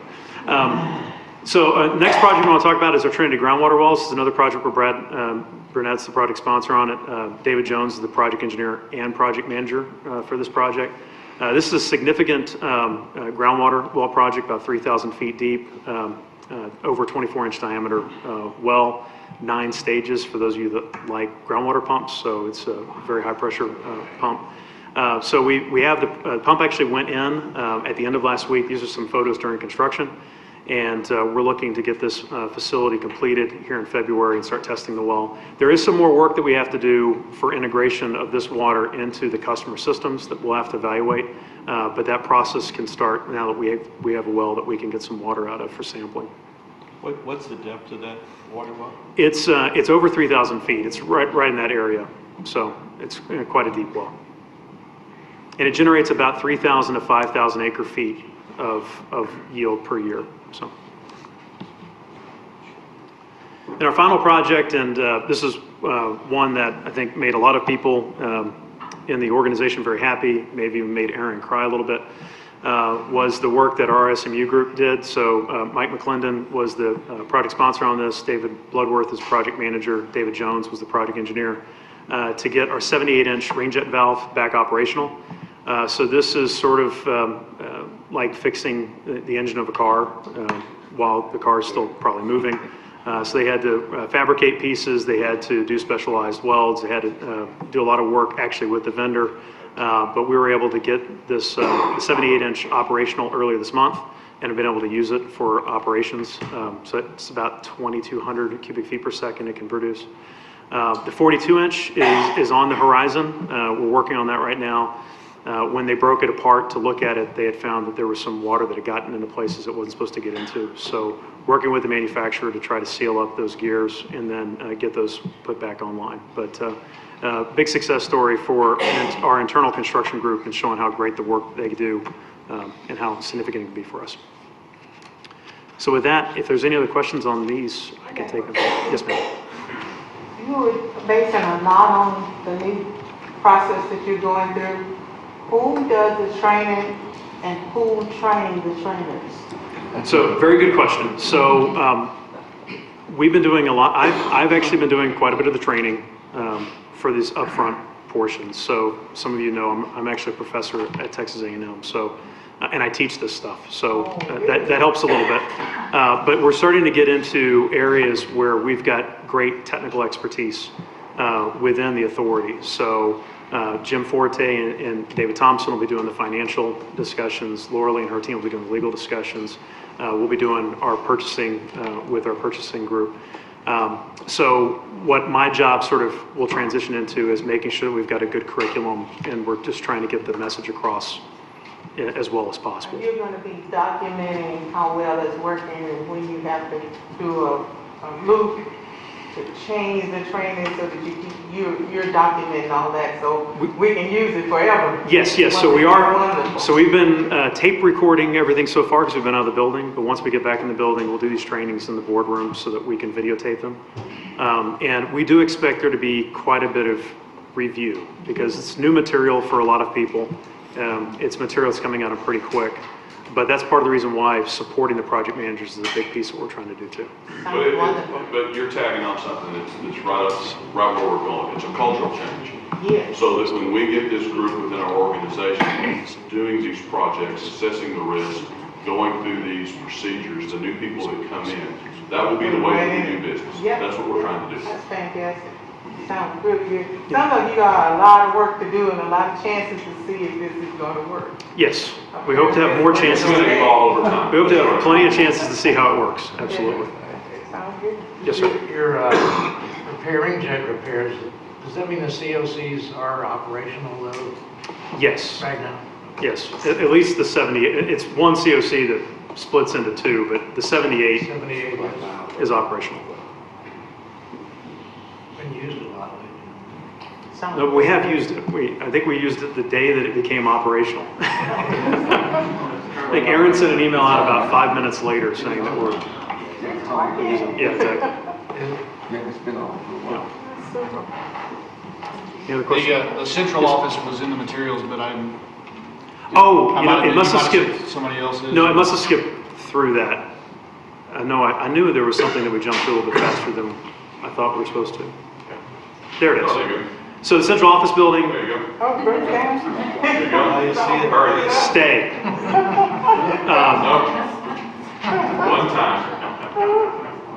I swear I'm pointing at it, Nancy. All right. Yes, the central office building renovations is well underway. The project is, I toured it 2 weeks ago. It's going to be great. It's going to provide some more meeting space for the staff. We've done some other upgrades. Even little things like if you see the patches on that bottom right screen, we had a lot of shrinkage cracking throughout the building that you probably would never notice if you looked up. If you looked up, you saw it. So because we're repainting, we're able to make those repairs and really sort of make the facility new again. So that project's moving along well. We're expecting to have a turnover of the server room at the end of this week. So we'll be able to start the process of bringing the servers back online so we can move back in. And then substantial completion is February 15th. So February 18th and into early March, we'll be able to start moving staff back into space.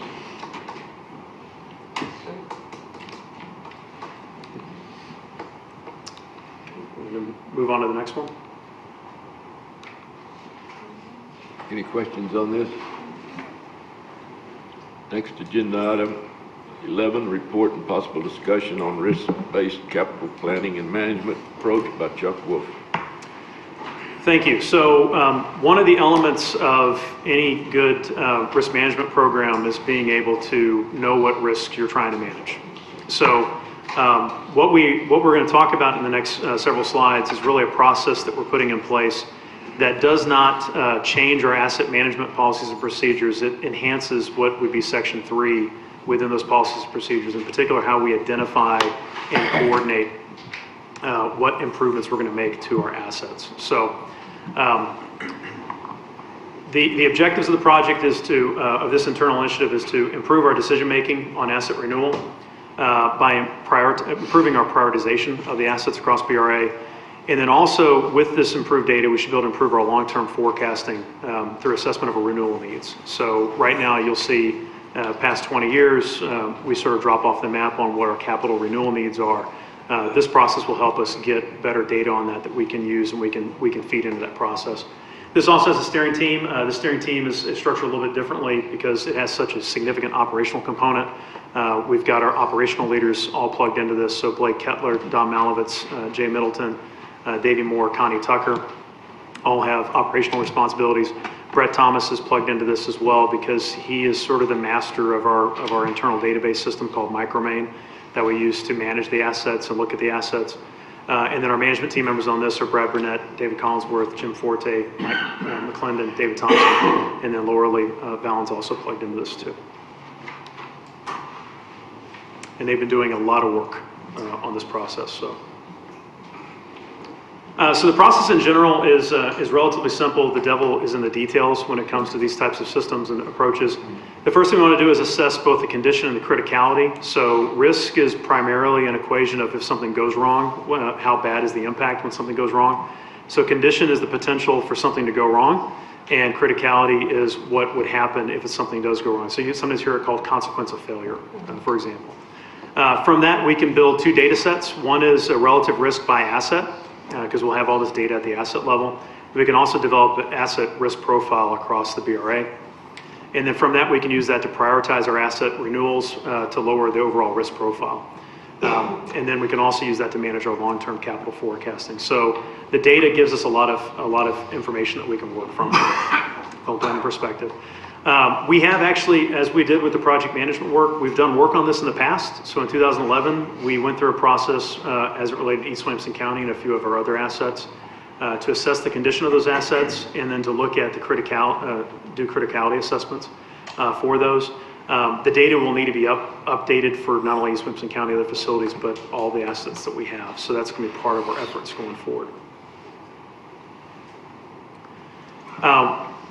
What you want to try to accomplish when you do anything like this is to get a consistent risk score. So part of the way that we describe this is providing objectivity to something that's fundamentally subjective. The way each of us look at assets and when their current condition, such as the roads we had in the park roads discussion, is very different.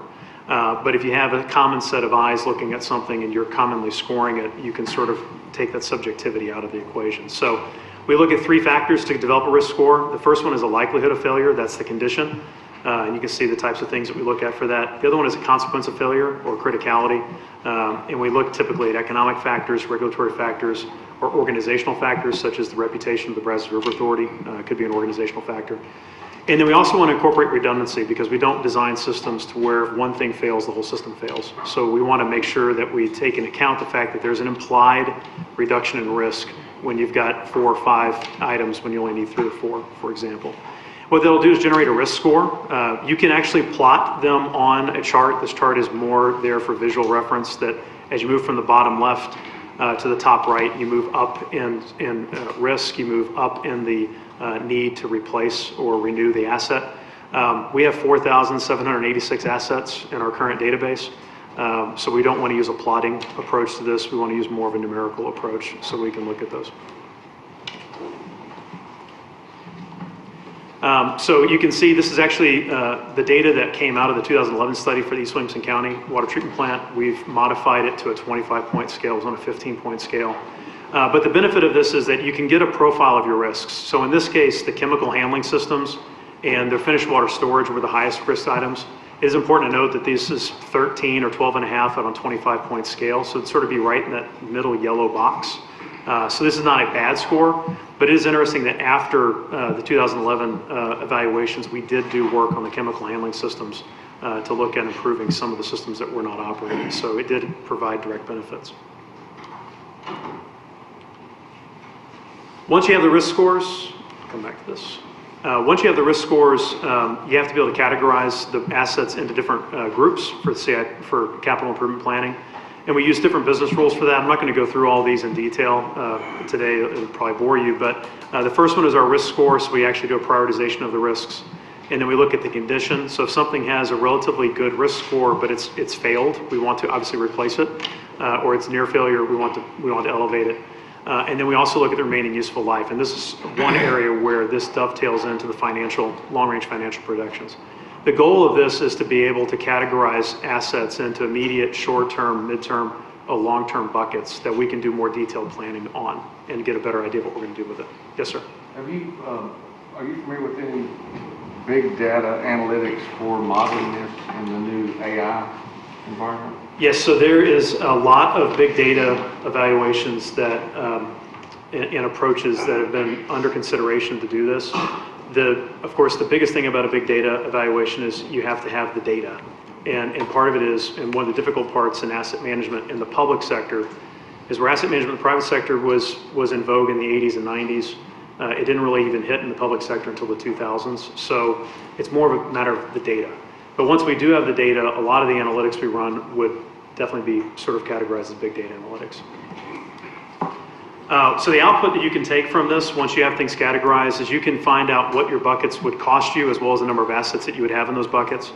And you can also look at your average annual replacement cost. So this is an example from another organization's assessments that they've done. And you can see that they had very little expenditures in year 1 and 2. It's because they weren't able to move capital projects forward in 1 and 2 because they had to design them and develop them. Then they had this big bump, and then they had this drop off in that 6 to 10 year window, and then they had another big bump.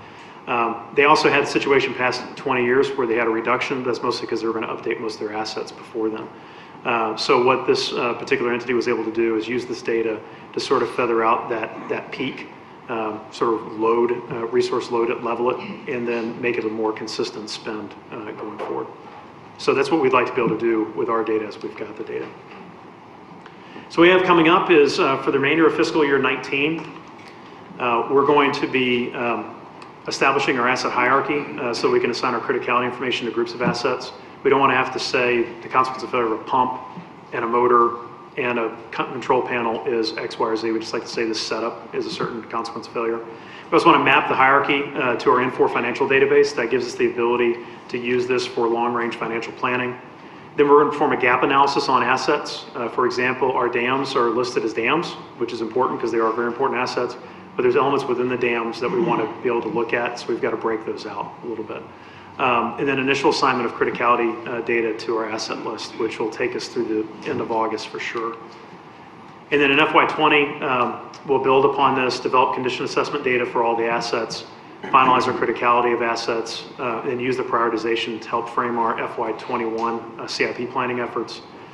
And then develop initial estimates for replacement costs and timing of all of our assets into long-range financial plans. So this is going to take a couple of years to move through. We'll provide you updates as we go through it of what kind of information we see coming out of it.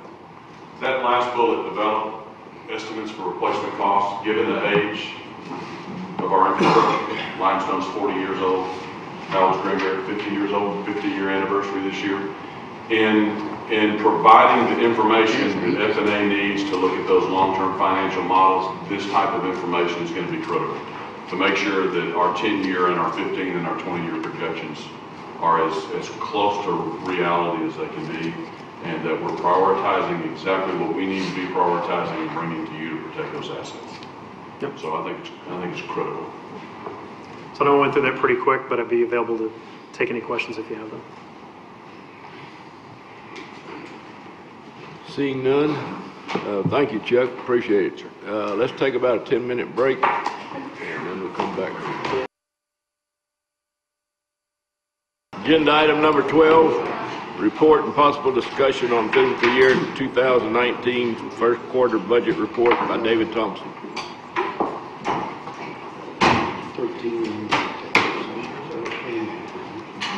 Okay, this is our standard first quarter report of our budget. And as I mentioned before, this is on a primary cash basis.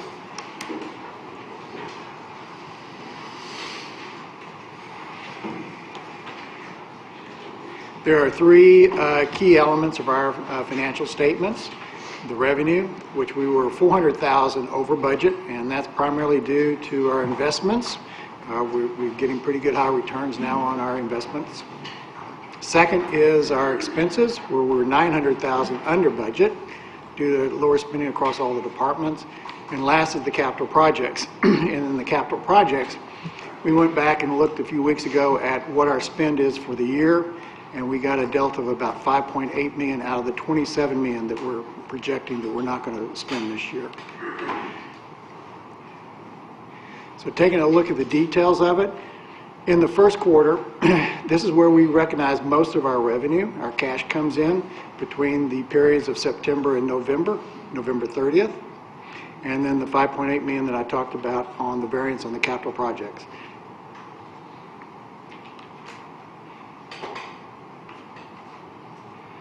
And last is just how we spent the money in the first quarter. And that's all I have for the agenda. Any questions?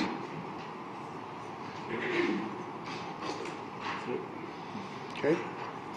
Any questions? Okay. Seeing none, go to agenda item number 13, report and possible discussion on fiscal year 2019 first quarter investment officers report by David Thompson. Okay, this is our investment report that's required by Public Funds Investment Act.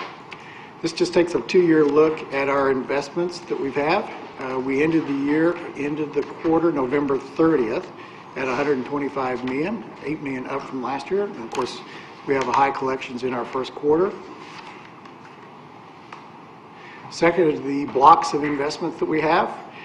We have now money markets down below 15%, but it's still earning 247 basis points, which is good. So we're now starting to see tiered out in the latter parts of 1.5 to 2 years, it approaching 300 basis points. Now remember, these investment percentages are based off November 30th. We did have an increase in December by the Fed, so these rates are even higher now.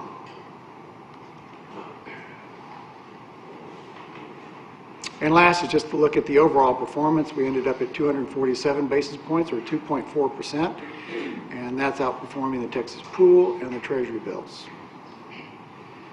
Any questions? If not, I have Susan Anderson here from Valley View Consulting that will give us her 2019 long-range projection.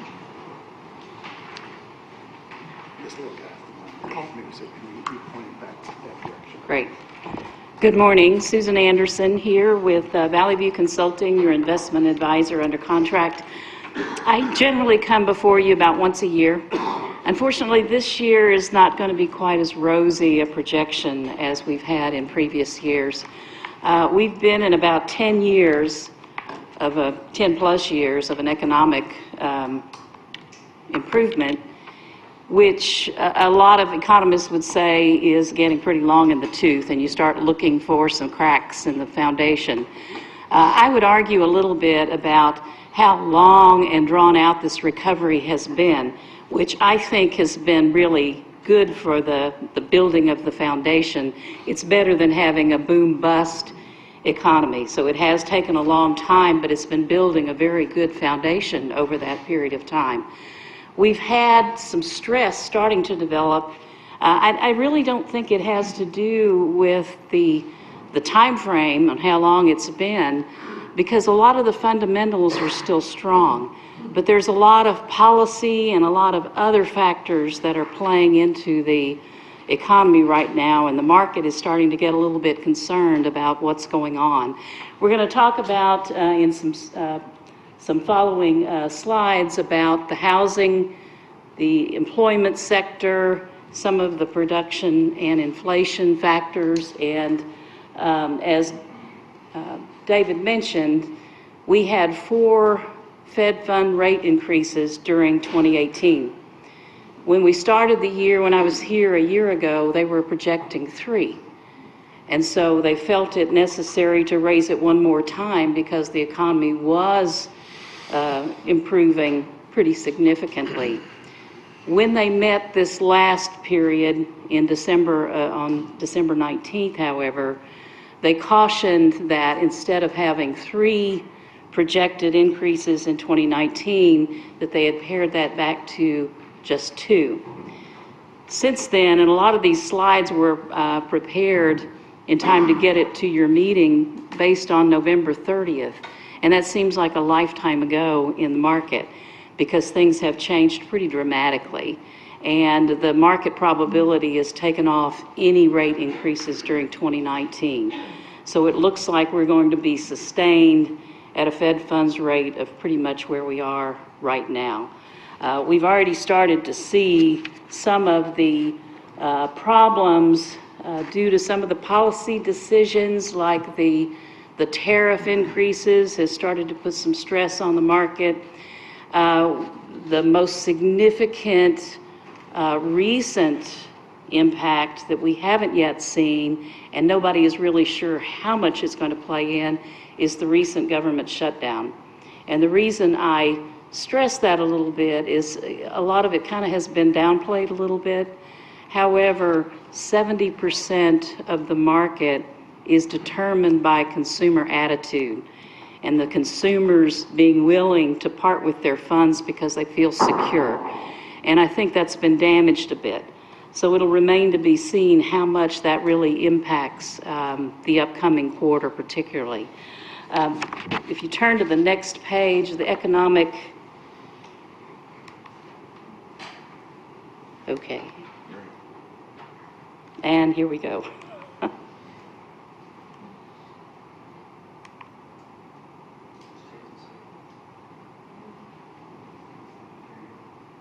Okay. The trade policy is still developing. We hear rumors one day to the next that we may have some tapering back of the threats that we've been hearing between particularly China and the U.S. You see the market reacting positively when that's taken off the plate and negatively when it's put back on the plate. So it's hard for economists to really know which direction the economy is going to go if we don't have any real substantive decisions being made. As I mentioned, we were expecting 2019 to be an improving market still. The market, economy, the economists out there are taking that off of their forecasts more recently. The next slide should be, not that one. Okay. The monthly job creation. Now, this has been the really, really good news in the markets. We have added over 19 million jobs since January of 2011. That's a lot of jobs. We've gotten the unemployment rate down to as low as 3.7. That's the lowest it's been in 50 years. We did have a little bit of an uptick in December, up to 3.9, but that was really because we had a lot of new job applicants come into the market. So there's a lot of people that have been sitting on the sidelines that felt like now's maybe the time to go ahead and put my hat in the ring and look for a job. So we did have an uptick of 3.9. We are still at pretty much full employment. If you look at an index called JOLTS, job openings, one of the things that it shows is that there are more job openings. There are 800,000 more jobs open than there are applicants out there ready to fill a job. The problem is there's kind of a mismatch of skills and getting those two matched together. So the job market is really, really positive. There are some underlying things, though, that we have to be a little bit concerned about. The unemployment rate, as I mentioned, went down to 3.7. So that is still, I think, going to stay under what the Fed's target has always been, about 4 to 5%, which is what they consider to be full employment. Some of the things that might be of concern, the housing market. If you'll remember, right before the 2008 downturn, what really caused a lot of that was the housing market and all of the fixed income securities that had been wrapped around mortgage loans. And so that's really what kind of brought us down into the abyss that we saw during 2008.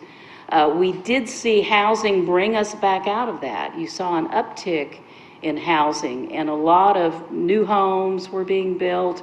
A lot of existing homes were changing hands in the market. We've seen a lot less of that more recently. This last month, it's not on here, we saw a decrease of 6.4% in a single month in existing home sales. One of the more concerning surveys that was recently published is in the younger generation. There are fewer and fewer of the younger generation, when surveyed, say that they really aspire to own a home. And maybe that is because of what they saw their parents go through.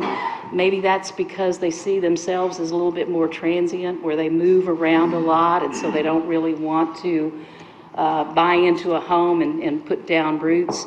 So you start to see a change in their attitude. Housing is a very important segment of the economy. There's a multiplier effect in a housing market, because as you move, you buy things. There's just a lot of money multipliers by the housing market. So when you start to see that experiencing stress and starting to contract a bit, it's something to keep in the back of your mind about where that's going to take the economy. Is it going to make it stabilize, or is it going to downturn a bit? On the production side, we have actually seen a pretty good GDP over time. We saw the peak in the second quarter of 2018. Now, that particular quarter was a little bit of concern, though, because of what was going on at that particular point in time. That's when we were starting to hear rumors of the steel tariffs. So you started to see a lot of folks really starting to produce things and buy steel to produce in their pipeline in anticipation that their prices might go up. So you started to see kind of a pull forward of what they might do in subsequent quarters. They pulled it forward and used it in that particular, the second quarter. You've seen since then, it's fallen off a bit. We did get a final number in the third quarter of 3.4%. Fourth quarter is projected to be weaker than that. And first quarter, particularly with this government shutdown, we're liable to see a pretty weak first quarter of 2019. So we have to keep that in mind as far as how does that impact the interest rates that we're seeing that we can put your investments out there.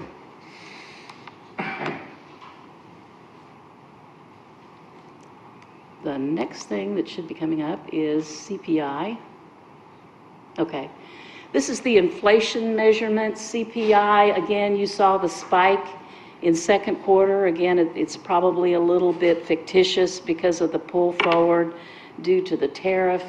Other than that, the forecasts that you're seeing on out are for more flat, not much growth.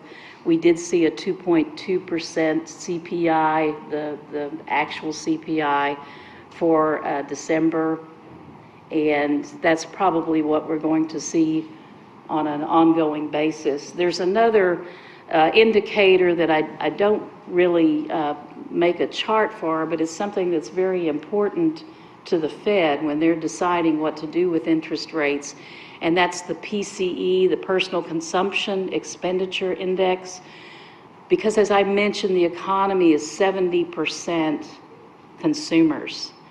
And when you see the PCE flat going down, it's not a good sign for the economy because it means that people are hoarding their funds. If they have them, they're not spending, and so you're not getting that market stimulation that you really need to get for any ongoing growth. So, considerations. I mentioned the domestic job creations and the earnings pressure. With all of these jobs being created, we really haven't had much of an uptick in earnings. People aren't making a higher salary because there are more jobs, more people being put to work. So that's kind of a head scratcher. At some point, you have to think that the salaries are going to have to go up once you start getting, this much of a low unemployment. It just hasn't happened yet. Inflation prospects, again, are more tempered, and what that has to do, interest rates as you see them, as the rest of the world sees them, and particularly in the short end of the curve, because you typically buy short-term investments. You're not long investors. You're not buying a 5-year. You're buying a 1 year to 1.5 to 2 year. That part of the market is really starting to see a lot of pressure, and I'll illustrate that in a couple of graphs.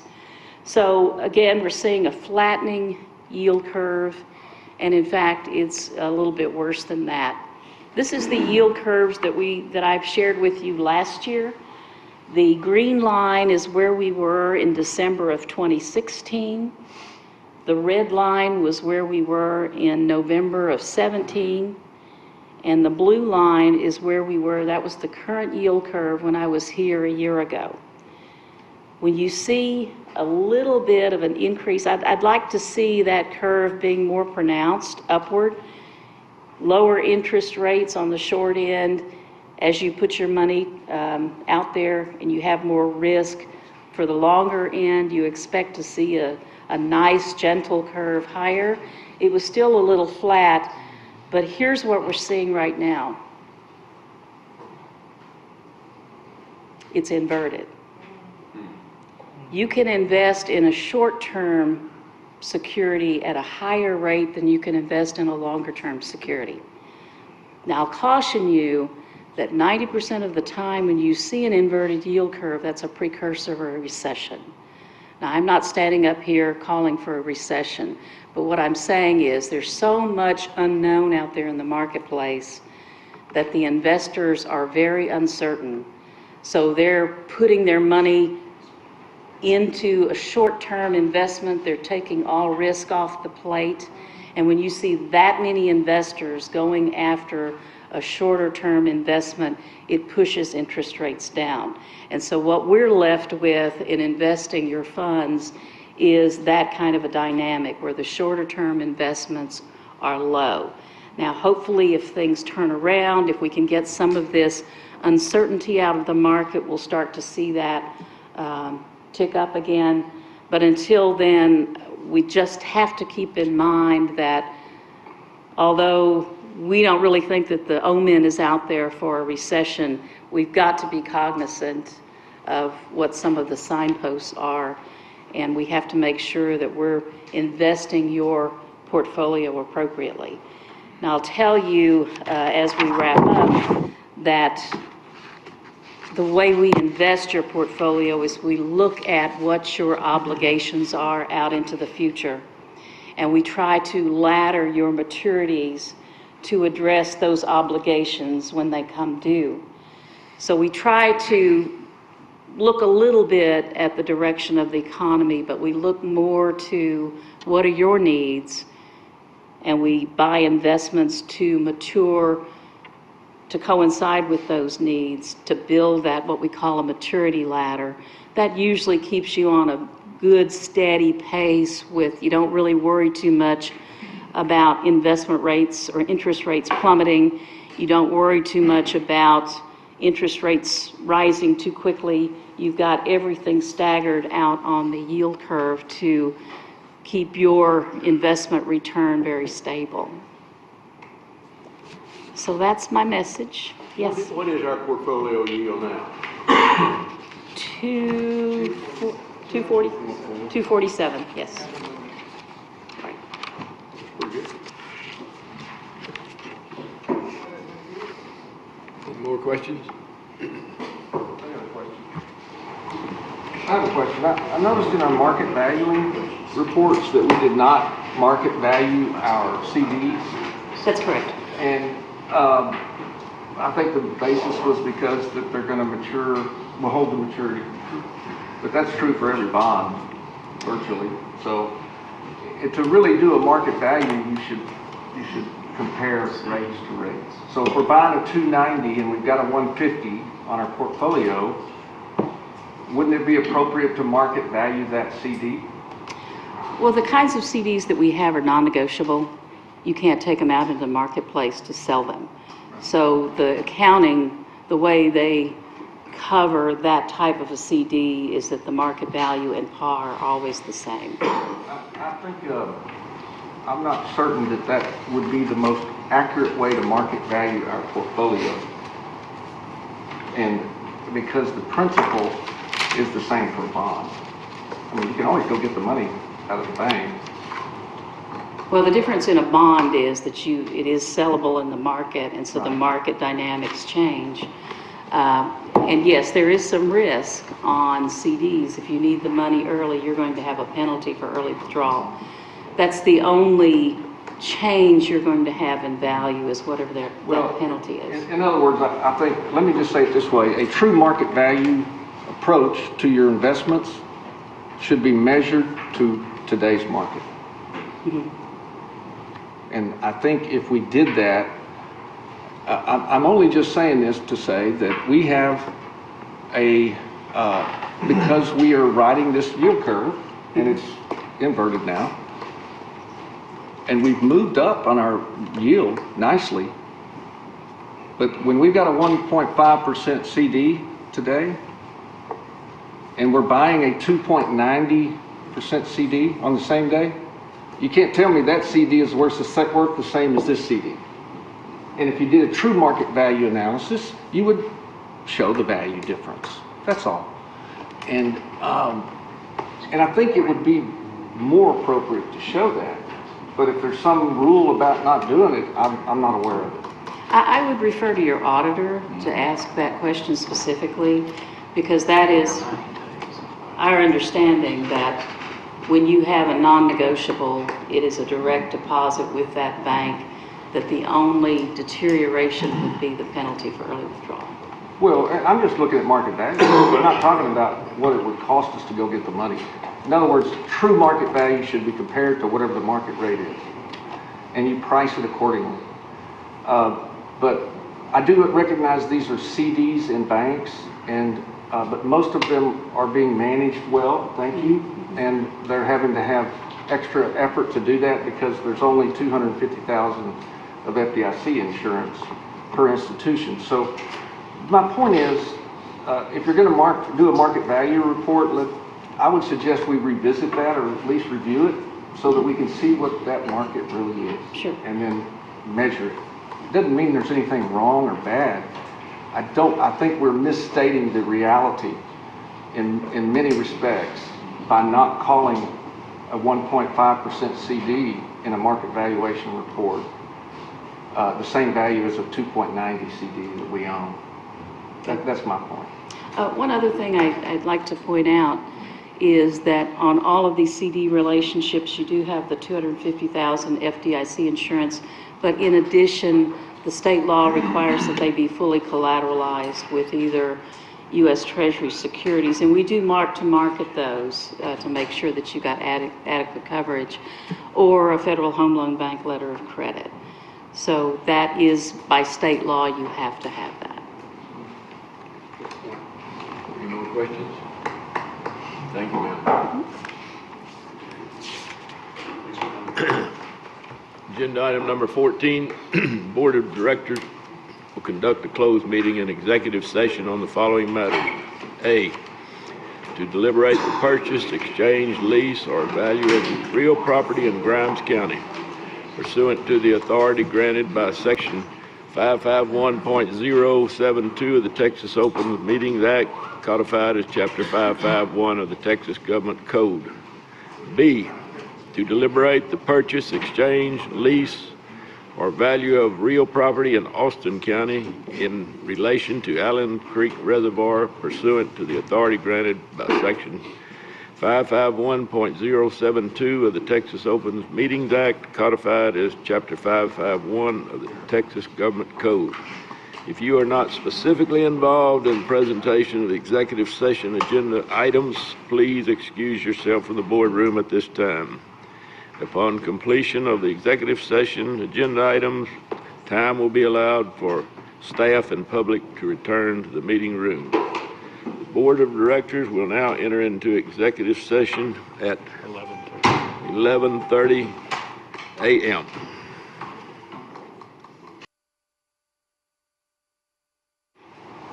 Are we ready to read the resolution? Read the resolution, yes. Yes, sir.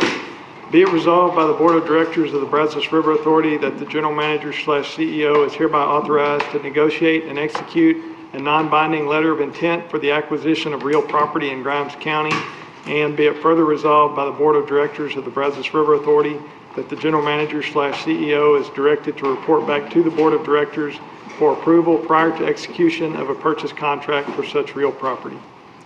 Heard a reading of the resolution. Richard, seconded by Rick. Please poll the board. Presiding Officer Scott? Yes. Director Bell? Yes. Director Zaccanino? Yes. Director Adams? Yes. Director Ball? Yes. Director Bennis? Yes. Director Christian? Yes. Director Flores? Yes. Director Huber? Yes. Director Johnson? Yes. Director Lattimore? Yes. Director Lloyd? Yes. Director Luton? Yes.